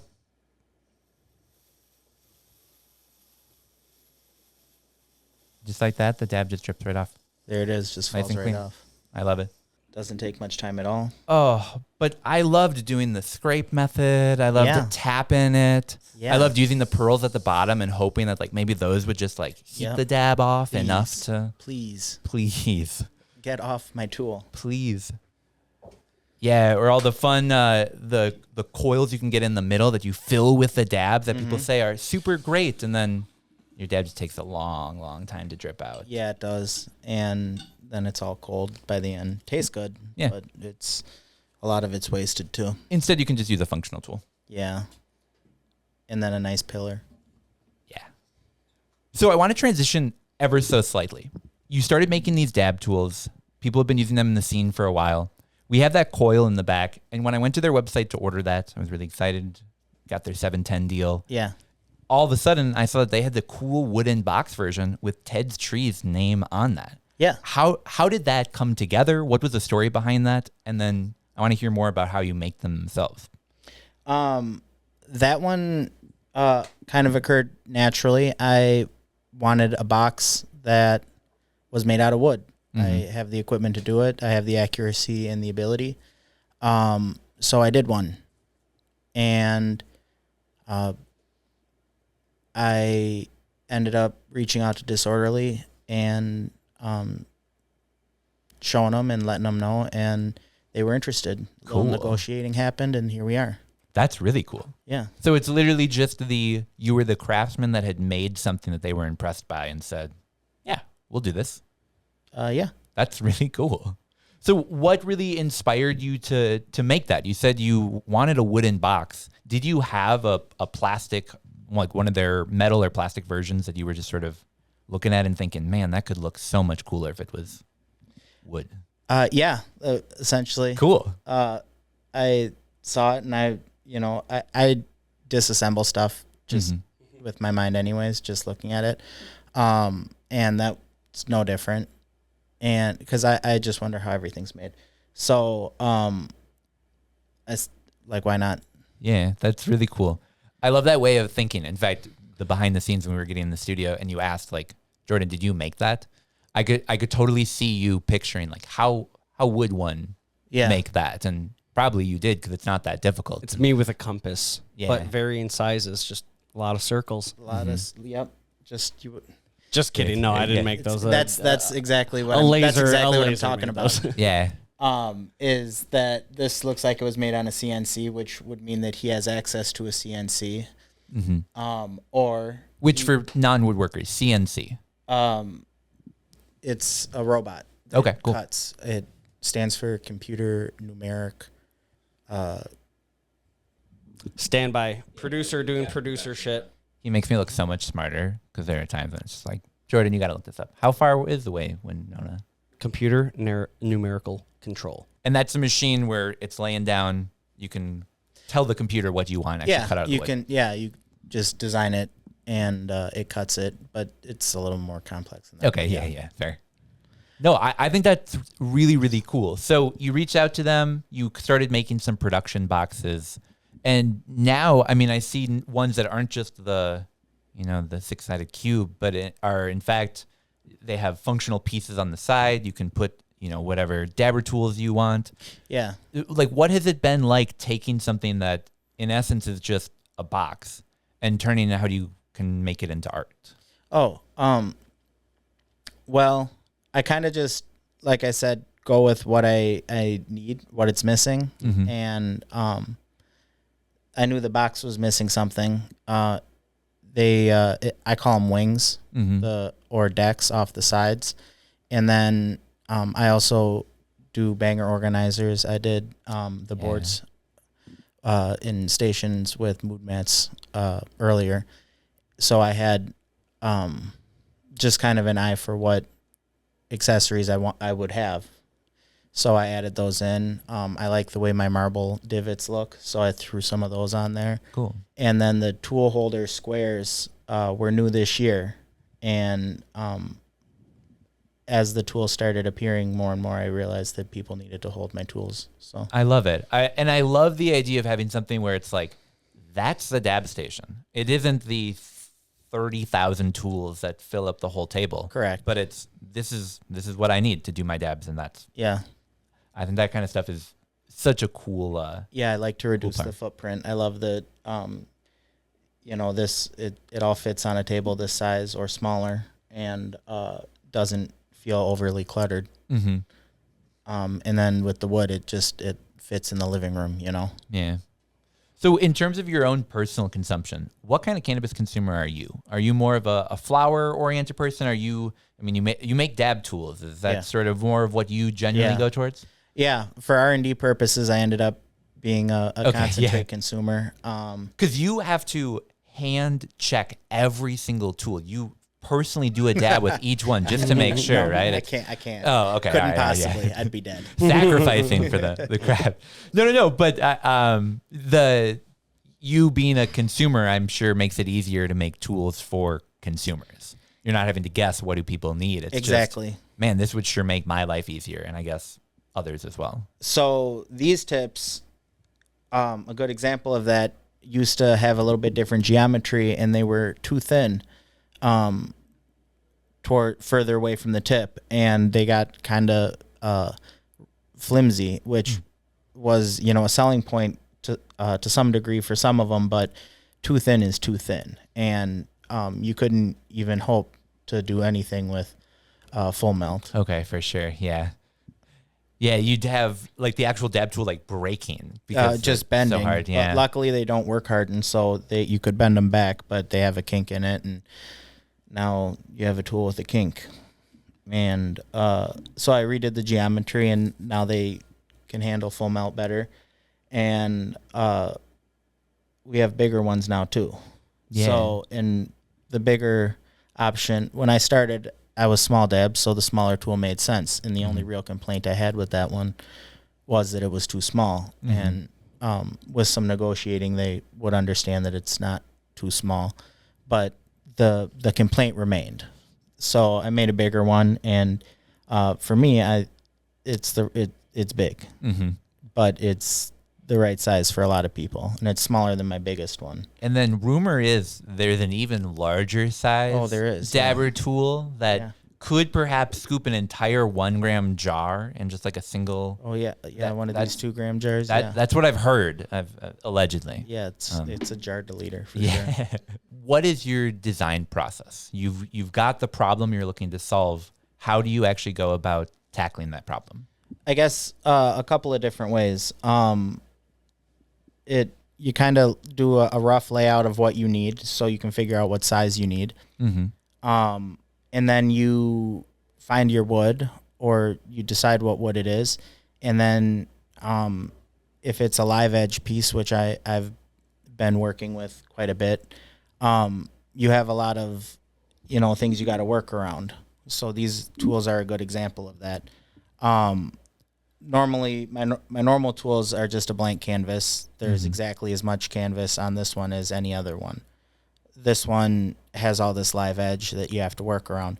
So that's why you start with the rough draft to figure out size, and then transition into is the material there for that design. This one doesn't have material for a thumbie, really. Yeah, so for we sure. didn't do a thumbie. Whereas this one, you sort of did like the full treatment too, because there was just much more of the This actual. was the only one that warranted a thumbie. All the other ones had enough character and not enough flat space to need a thumbie. And it got a dimple, which I think might be the only one that got that as well. Yeah, it got the full treatment. The full treatment. I like this tool a lot. Yeah, I have to say, it's been really hard when you gave me these to then say like, we're going to turn around and give away most of these. And I guess, like which. Are you giving them all away? No, not all of them. But we had to decide like what are the ones that I personally or that are we want to keep, and that was hard. that was really a challenge because unlike I'm sure. I mean this with respect. I'm sure you and Jordan could look at a bunch of different wooden tools next to each other and say you can see in the grain the difference. Yeah. I think I'm still. You could get there too. Eventually. Depends on the wood. But I think like the series these came from, you'd be able to tell apart. They all have. Totally. But I yeah. think with these, there's such like a stark difference between every single one of them that it's like, do I want the one that has the exposed branch component where you can see where there was actually a part of the plant coming out of this? Do you want the one where you can see like this is just a natural divot of where the plant was just like growing and merging? That was a branch pocket. I think there was a branch like right here coming out of it. Yeah. Like I think all of that stuff tells the story of the plant. You can see how it grew. And I think that's so cool and has made it such a fucking challenge to say, what of these do we want to They also lightly send out into the world? Go together as a puzzle. Part of the design for me, like for these tools, I figured out how many tools were going to be in it. It was either like 2 or like 8 if I did it the way I did it. And I was like, oh, I haven't done them that way yet either. And because this was a big stock. So we did 8 of them. So they do sort of fit together as a puzzle, but I was more concerned with aesthetic than the puzzling aspect. But I think that's so cool, and we'll have to have an annual celebration where everyone that gets one comes together, so we can like rebuild the Power Rangers type thing. Yeah. Oh yeah. So you were talking a little bit about the material itself. Day 1 of woodworking class, really excited, went in with my garden box plan. Yeah. Like, this is what I'm going to build. He's like, all right, what are you going to build it out of? And I said, wood. Absolutely. And he looked at me and he went, Great. That's why you're here. What type of wood? And that's sort of when I had to pause and go, yeah, I don't know. I figured Home Depot would just tell me. So But- Tanner, okay, what Home Depot wood. what cultivar of wood? And so What strain? There we go. And Let's so put it in your that term. once we started talking about the wood is the type of tree. It's pine, cedar. All of those are actually different types of woods. They all have different properties. That's one of those things that as an 8-year-old you go, yeah, and then you sort of move past. And I never thought about how the material. Yeah, but it's yeah. I'm going to be honest. I never moved past it. Wonderful. And so that's why I'm excited that you're here. And I'm going to ask you, what types of materials, not wood, but types of wood, do you enjoy working with, maybe for different types of projects? Like what are some of your highlights? So I actually really like all the materials. There's some epoxies I like too. But wood to me is a huge highlight for me, which is why it's Ted's trees. It's it's referring to the different species of trees that I have, the lumber. My favorite wood that I use the most is probably black walnut. Okay. It's grows in America. It's one of the darkest woods that North America can provide, or that naturally grows here at a sustainable rate. And it's high end, so it works really well, and people like it. So it's a good wood to do my practices on. However, I really liked chess growing up, so I got super into the woods that high-end chessboards are made out of, and they're made out of very specific and very expensive woods. They are heavy. They are dense.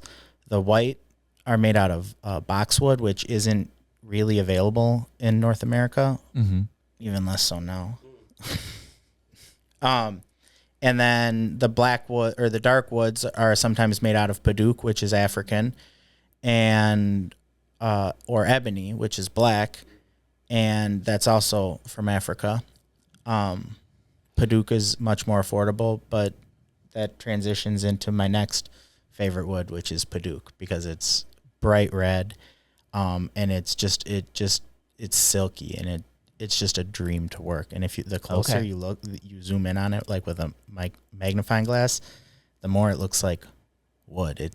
Some wood just kind of dies out and or turns to pores, and it's just more wood to look at. It's That's really cool. fun. Yeah. I think you mentioned like chess boards, and I think of burly, I think of Yep. knotty, I think of intricate, like Yep. intertwining. Boom. Like it looks like rivers or valleys and canyons, but it's like just wood grain. Now imagine you're 14, and that's the only thing you have to do is look at that. Boom. That's where I was. Different planet inside that wood. Yeah. And I think that's so cool because similar to how people in the cannabis community say like, oh, this weed is a direct landrace from something from Africa. Yeah. The wood community has that landrace from Africa. It's just Yeah. the wood you were talking about. Yeah. Yeah. That's really cool. And so, again, this is very basic level question. Does the hardwood, softwood, is that a difference? Is that the things that you were talking about? Is how some are more silky because they're easier to flow through? So, yes, hardwoods and softwoods are different, quite substantially, all the way through. I don't work much with softwoods as far as products that Ted's Trees provides, as it's not typically the wood that I see the product being finished in. You brought up best material or materials I like to work with. Part of what's so fascinating about trees is that every tree has its own characteristics, similar to strains, but the characteristics are ideal for different purposes. This was the only material that people had once upon a time, and they had all day to go find the right tree. Or, well, they probably didn't. They had other stuff to do. They were pretty busy.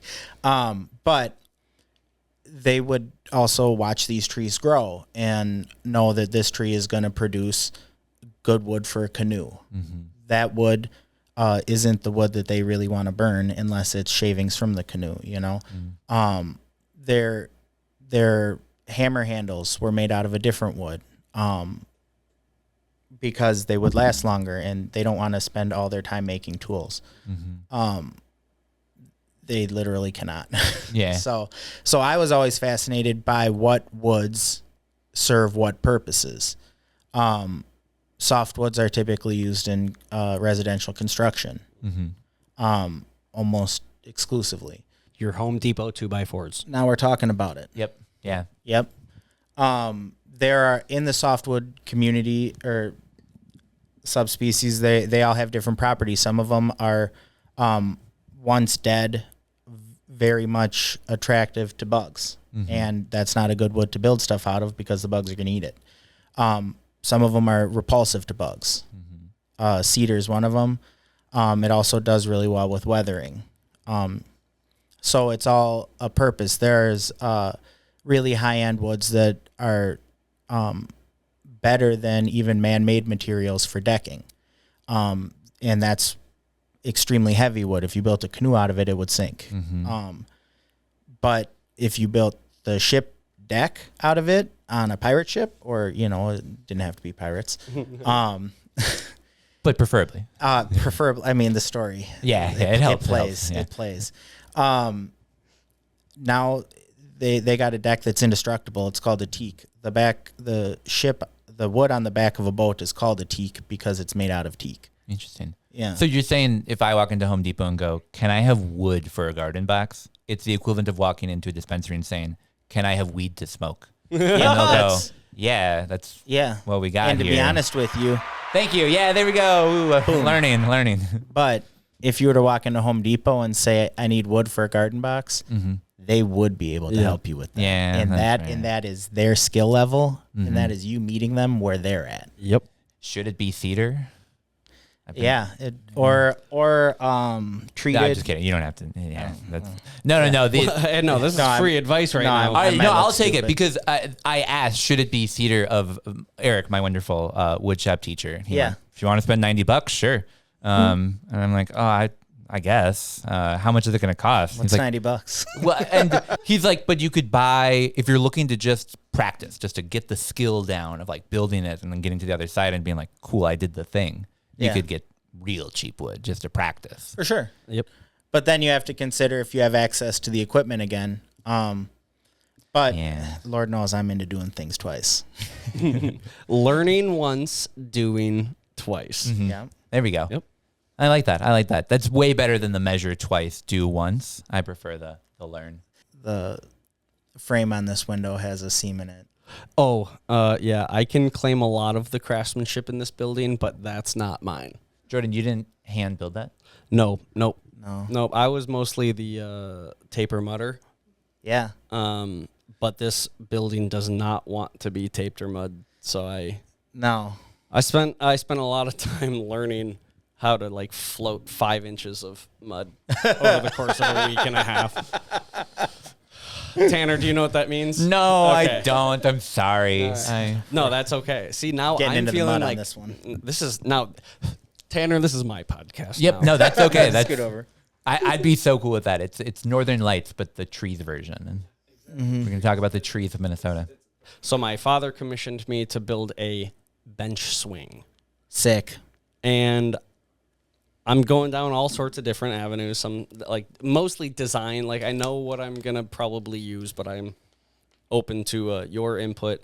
Probably cedar, 2x6s or 1x6s generally, and I'm just mill them down to whatever I need. But from a 1x6, I think that's like probably the biggest. Do you have a pattern or a plan? I have. Yeah, I the have concept concepts of a of plan. plans. Yeah. Nice. Yeah. That's all you need. It's That's an all you need for it's an this. amalgamation. Like I am not the type to draw things out. I arrive at the correct answer while cutting and assembling, basically. Hell yeah. And that's why I say hobby. Guess and check, baby. Yeah, guess and check. So- shave it down, just one blades width at a time. Really, all you need are geometry. Like, because it's ergonomics, it's a bench, right? We can't just 90-degree that back Right, layer right. and let it rip.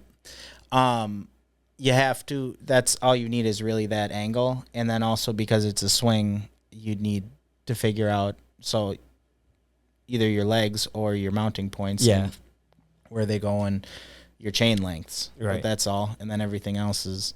I overbuild things usually. Yeah. So probably like 40 or 50 ribs across that bad layer. Okay. All right. Okay. Sure. I'm just kidding. It's like 5. Okay. I was thinking 5. I was like 50. Jeez, I don't know. I don't know if I have the scrap for that. See, but I just love that mindset of there's something that I want in this world, so I'm just gonna build it. Yeah. Like very different nature, but my wife's a crocheter. Yeah. And the ability of just being like, it'd be really cool if I had this like sweater right now, and just give me a couple hours. Just like now this She thing can knock out a exists in sweatshirt the in a world. couple hours? No. But actually, she did for a bit for a school play one time. Yeah. Make an entire sweater on stage, but the sweater was only like that big. Oh, And yeah. real proud of that one. But That's a good bit. yeah, That's a party trick. She made a sweater all in one. And now the all whole in one party thing. you get to knit. Yeah, not bad. I want to ask a question on behalf of maybe people like me, hobbyists, beginners, people who have access to tools, but maybe not quite the proficiency of how these tools can be used. What are the tools that you would suggest are you get the most runway out of the versatility for maybe a beginner, intermediate woodworker who is trying to up their game? I guess it depends on price. The first thing that comes to mind is like a circular saw. It essentially functions as a miter saw and a table saw. You need straight edges and stuff, but straight edges and clamps are a lot cheaper than half of a miter saw or even a miter saw blade. A circular saw, to be honest, I like a corded one. Sometimes because I got frustrated with battery ones early, but the battery game is fantastic now. So I would super suggest pick a battery system you like. I like Milwaukee. And then go from there. The circular saw, I started like basics with a scroll saw, which can do everything a bandsaw can do, sort of. And then a little bit more. And that's if you're that close to beginning scroll saw is a really good direction to head too, Hmm. because it's sellable. But the things they're doing with the lasers kind of changes that these days. I can't get enough clamps. You know what I'm saying? I need all. If anybody wants to just mail clamps to Seed and Sesh, please. I've just adjusted what my offerings are to the amount of clamps I have. If I can't clamp it, I can't do it. It's not worth it. You can't just build more clamps out of wood. But that's why almost everything I make is. If there's a will, there's a way. Unfortunately, you can. Oh, okay. So you said you had a picture of that rolling tray that we were talking a little bit about earlier. Oh yeah, it's right here. Yeah. Wow. Yeah, see, and that's not at all what I was picturing. I was picturing maybe like a little dish, a little like spot to keep the weed from falling out. But this is an art piece. I can see where the grinder would go. I can see like I love the packing tool that came along with that. Yeah. Like that's so sick. Thank you. So the wooden piece in the back there, how it looks weathered, I believe is the term. Is that looked that way when you sort of built it into the piece? So the term is figured. Okay, figured. Yeah. So this piece has, as we were talking about the design process, I kind of laid it out. I call this area the beach. That's where the lighters belly up. Cool. There's two little grooves that I filed in there that hold the lighters upright like this. Totally. And then there's another one that holds a metal tin that I had at the time, but it's just on the bark, so it's just a flat spot, so anything magnetic can sit there and hold it. If you got a special little tin you run around with or something like that. I think the papers I was buying came in a tin at that time. And then there's one other magnet hidden here, so you can put the lighter up like this when you're... Oh, and it will hold and rest Yeah. there? Cool. Very cool. And then this packing tool had magnets in it as well, so that would actually sit right there.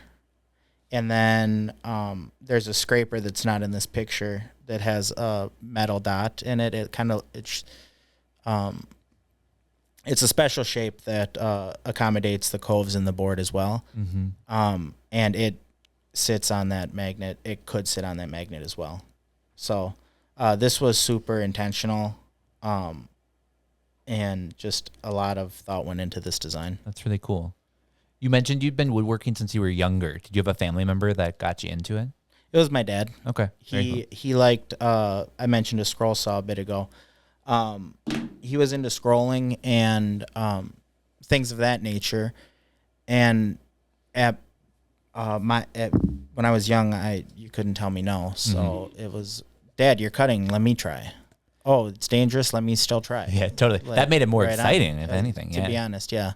What are his thoughts on the fact that you've taken this skill of woodworking and turned it into a cannabis-oriented hobby? It's like when I told my parents, thanks for teaching me about being a teacher. I'm going to go start a weed school. And they're like, okay. Yeah. What was the reception on your end? It was a little surprise, but my dad's always supported me.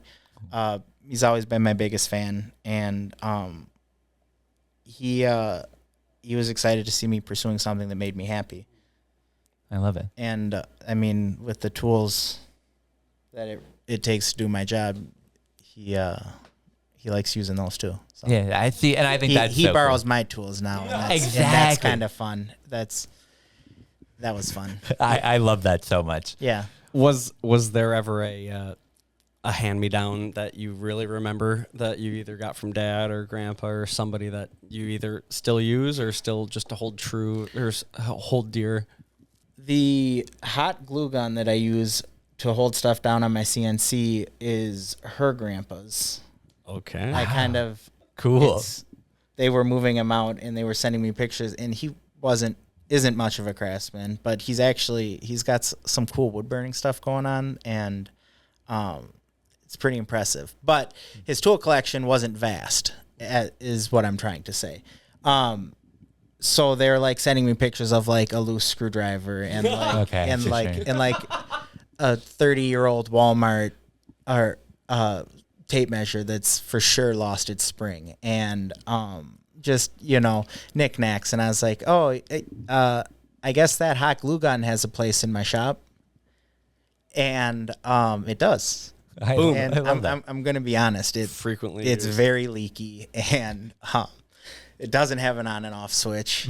It's just plug it in. It's just a plug it in. It's for sure from the 90s, Yep. and it's fine. I got 1 trillion glue sticks for it. I bought a box of glue sticks, and it's jamming. It's Very cool. It's yeah.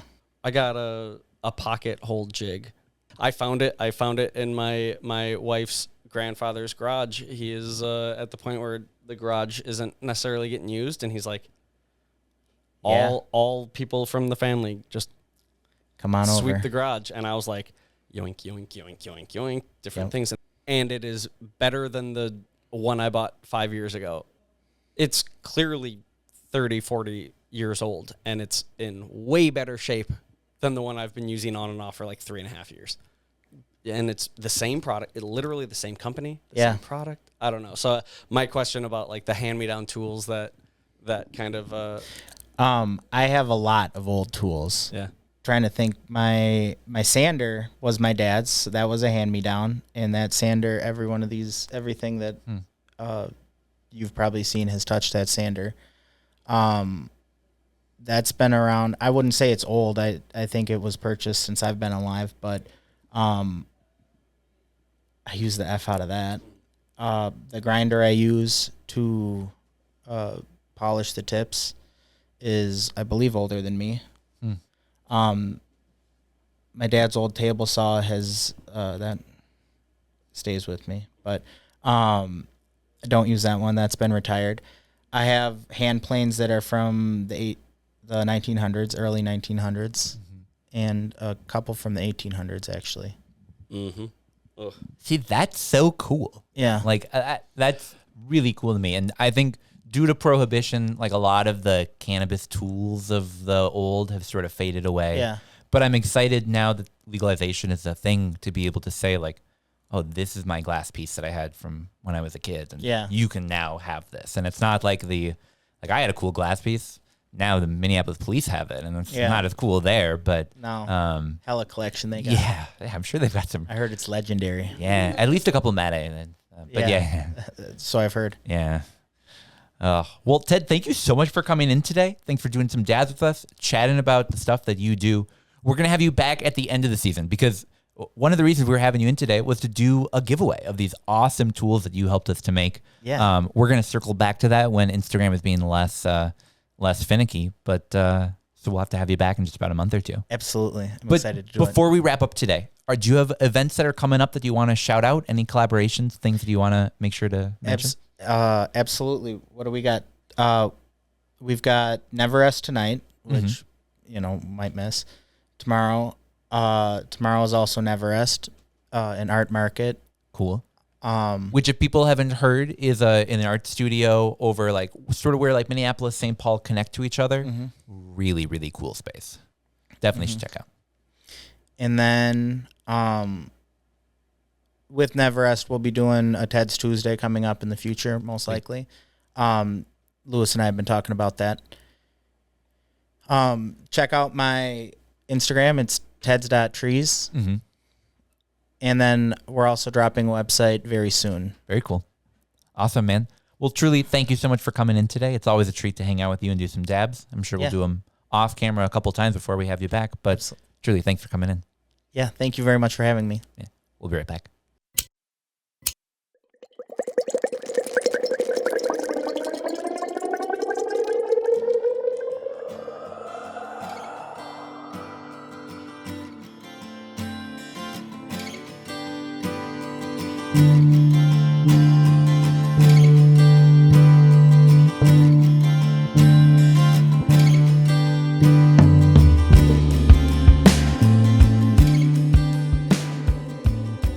My garden. Wow, this is home grow. This is your home grow, right? Si, senor. Hell yeah. What strains do we have out here today? Looks like, let's see, what is that, Big Bad Wolf? Yeah. Big Bad Wolf and Beastie Band-Aid. Okay, both B's. Double B. Spencer. Big Bad W and another BB. Yeah. SGP. Yeah, BBD, baby G. BBG. What's happening? Well, so I wanted to talk about Junkyard Brewing's new beverage. This one? That you got that dog on you. I got that dog on me all day. You know what I'm saying? So Yeah, they came out this week, so we're recording this end of April. Happy 420, everybody. Hey, happy 420. And I hope you had a great holiday. And now I'm thinking about beverages because Junkyard's got an 85 milligram Yes. can. Cannabinoid. Fan. Fan. I'm a fanabinoid I can see that. I've known that Of for a little while. hemp beverage and home grow flower. Yeah. Best of both worlds, Literally. right? Yeah. So 25 CBD, 25 CBC, and 25 CBG makes up most of that can. Yeah. And then there's another 10 in there of something, right? You know, because if you're a brewery or if you're really any beverage brand, you're putting 10 milligrams into the THC can. Yeah. So that's 25, 25, 10. That gives you your 85, It's cool. 85 yards of junk. It's way more than what most breweries are doing Yes. At least right now. for now. For now. But then we're also seeing Surly is coming out with new beverages that are microcannabinoid focused a little bit. Yep. Just a titch. Just a smidge, just to dip the toes in the water. I'm excited to talk to you about what you think the right microdose is for a beverage. But first, we got to get into some high notes.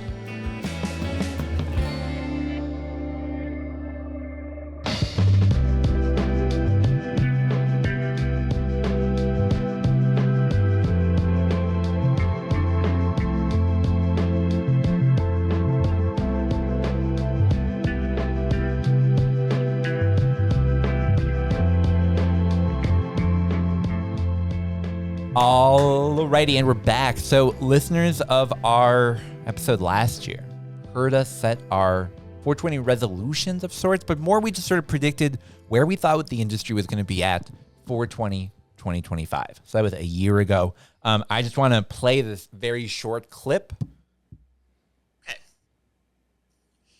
I think it's interesting that 1 year from now we'll have seen some licenses come out. That's my... So that was our prediction. We left it at, by this time next year, we're going to have a bunch of fucking licenses. We're going to have stores open. It's going to be real chill, real lit. This will be a fun 420.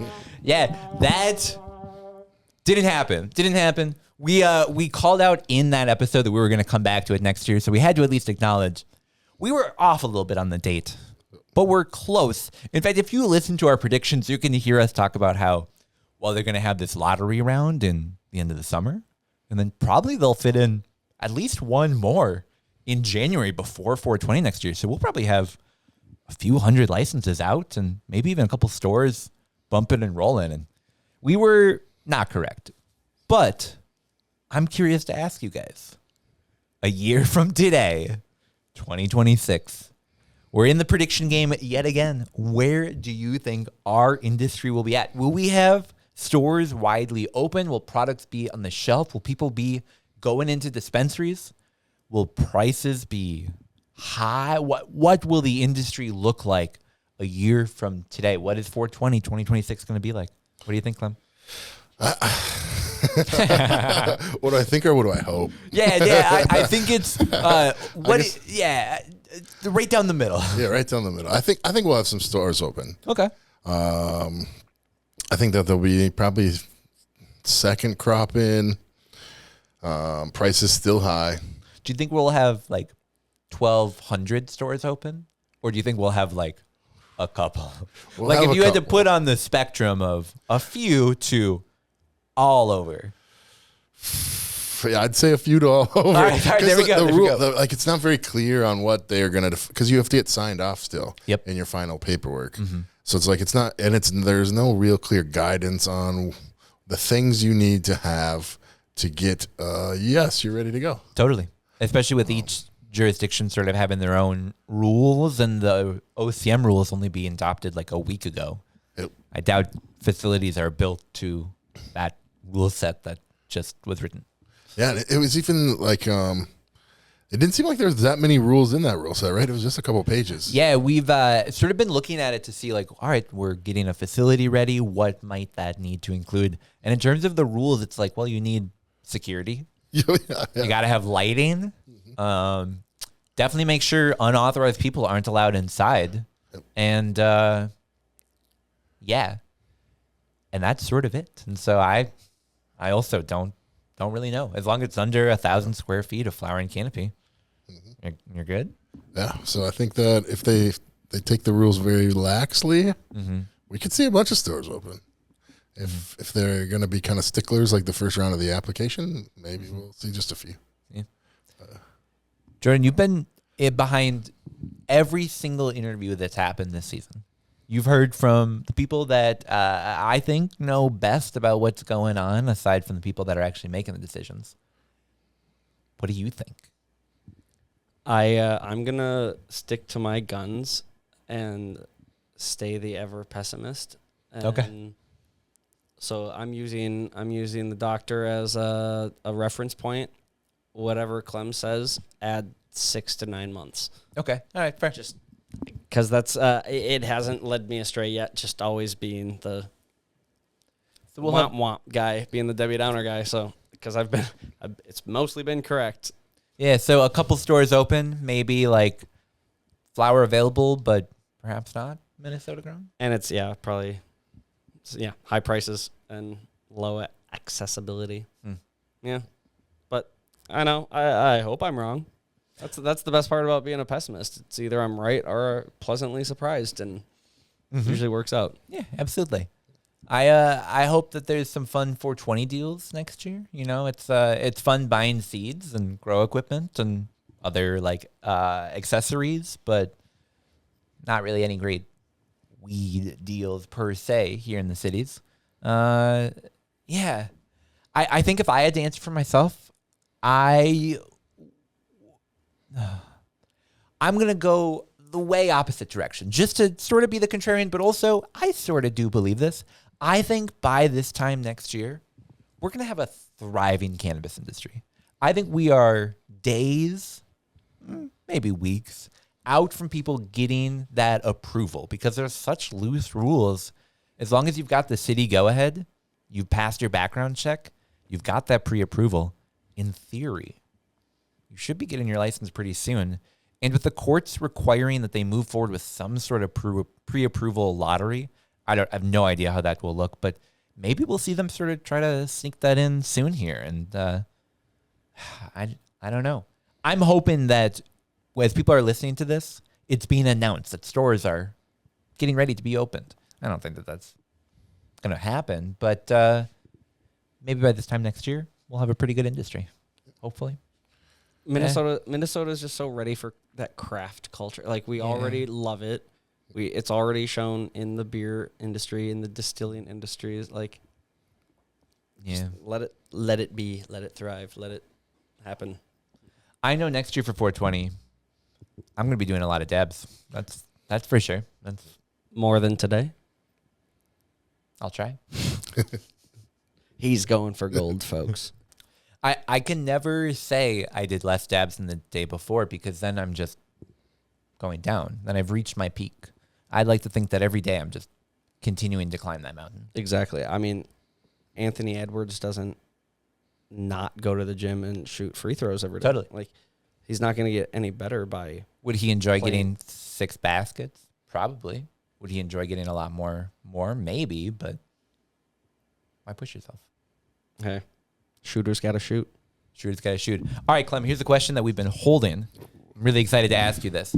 Now, we were talking about trees earlier. Yep. Jordan made a comment asking, is tree a family, like a botanical term that describes a bunch of plants, or does it more describe the way in which a plant grows? Like, are trees a family of things, or is trees like a way that pine and birch and all these other things just grow out? I would say it's like a description of how a plant grows out. So like if we talk about like Cannabaceae, Yeah. hops are in there. Cannabis is in there, but so is hackberry. Okay. So hackberry is a tree. Yeah. That has it's often like a boulevard tree. People planted them probably 80s on. It's got really bumpy skin. We do have them in like Masic forests in Minnesota. So it's got a really cool bark. It's very identifiable. But yeah, so I don't know. I'd say it's more of a description of a plant. Okay. And that in like a plant family like Cannabaceae, there's trees and herbaceous plants. And like wild growing cannabis a long time ago looked a lot more tree like than I think like the bushy plants that we have of today. So is it possible that with enough years of breeding work, I could take an apple tree and make a version that I could put in a 4x4? Oh, I think you could. Apples is like also a unique thing because like apples, there's like an apple tree is actually two different individuals. Yeah, it's the grafting, right? Yeah, exactly. So like you have your rootstock and your scion, and both of those could be bred for creating a smaller plant. So I think with enough work, I bet you could. Okay. So U of M, if you want to collaborate on this project, you'd have to fund it and do the research and publish it, but I'd grow one of them. If Jim Luby ends up emeritus, maybe this is a good on the way out retirement project. Yeah, okay, that could be pretty fun. And then you could cross it with weed and then make THC apples. That'd be a tight. That'd be cool. I think it'd be cool. I always thought about this as like a thought question. Like, how do you, because it's like you can do it. You can move the genes that make THC and put them into yeast. So it's like, what stops you from, doing a little GMO? You create some sort of trichome-like structure or some sort of structure that's in the apple flesh that builds up with THC or terpenes. Yeah. Because the apples already make terpenes, so like the rough pathways are there to do something cool. And then you could like make a little weed bowl out of the apple and smoke out of it. You And then took the thought out of my brain. And be getting high. That's pretty cool. It's like a double entendre almost, but with physical things. Did you think when you were working on your PhD program that you were doing it so that years later you could come on a weed podcast and be asked questions about trees? No. That's the beauty of life, right? Yeah. And we're glad that you did it. That's for sure. Well, I think that's an episode. I'm going to grab my sheets so I read the end part correctly. But Clem, thanks for coming on. We appreciate it. Yeah, appreciate it. Thank you to the Dabbler Depot for hosting us as always. Find us on Facebook, Reddit, LinkedIn, YouTube, and at our Minnesota Cannabis College Instagram account. Shout out Mark Zuckerberg. And then if you're a fan of the show, leave us a review or rating on the Apple Podcast, Spotify, or just tell someone about us. It's the 4/22 holiday today when this is coming out. It's sort of the end of the holiday season. No better way than to share Northern Lights with a friend and say, hey, you enjoyed getting higher over the weekend. What about on a Tuesday? Join us. Thanks for listening, guys. We'll be back in your feed next week. And, of course, check us on Friday for Tanner's Terp Tasting. But for today, that's all we got. Should we do a dab on the way out? Yeah, let's do all it. right, yeah. All right, then.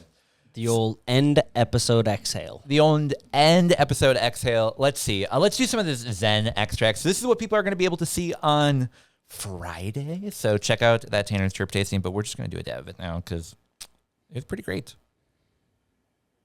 It was the first time that we had like a straight guest, someone that had never really like been on Northern Lights or part of the Northern Lights family. Yeah. Like do a Tanner's Terp Tasting. Yeah. So that was pretty cool. And he fit right in. Absolutely.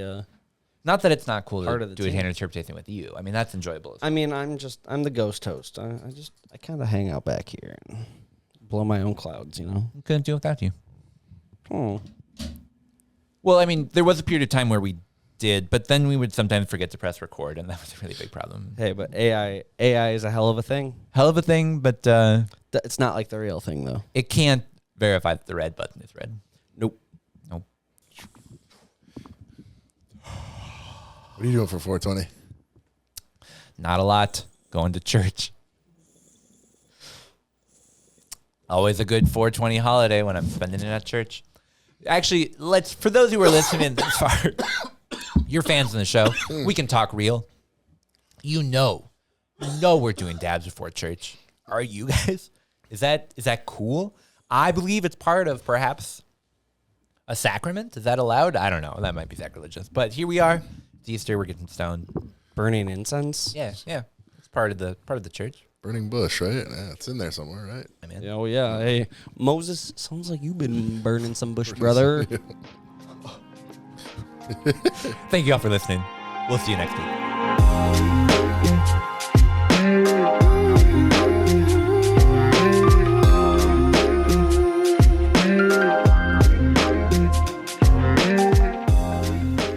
Northern Lights is a Minnesota Cannabis College production. This episode was produced by me, Tanner Barris, and by Steve Eigenman and Jordan With. Production assistance from Marcus Harkis, Shayna Payton, and John Barty. Video and audio recording at the Dabbler Depot studio by Jordan With. The information provided in this podcast does not, and is not intended to, constitute legal advice, but is instead for general information purposes only. No listener should act solely on the basis of information provided without first seeking advice from their own legal counsel. The views and opinions expressed in this program are those of the speakers and do not necessarily reflect the views or positions of the Minnesota Cannabis College. Please listen responsibly.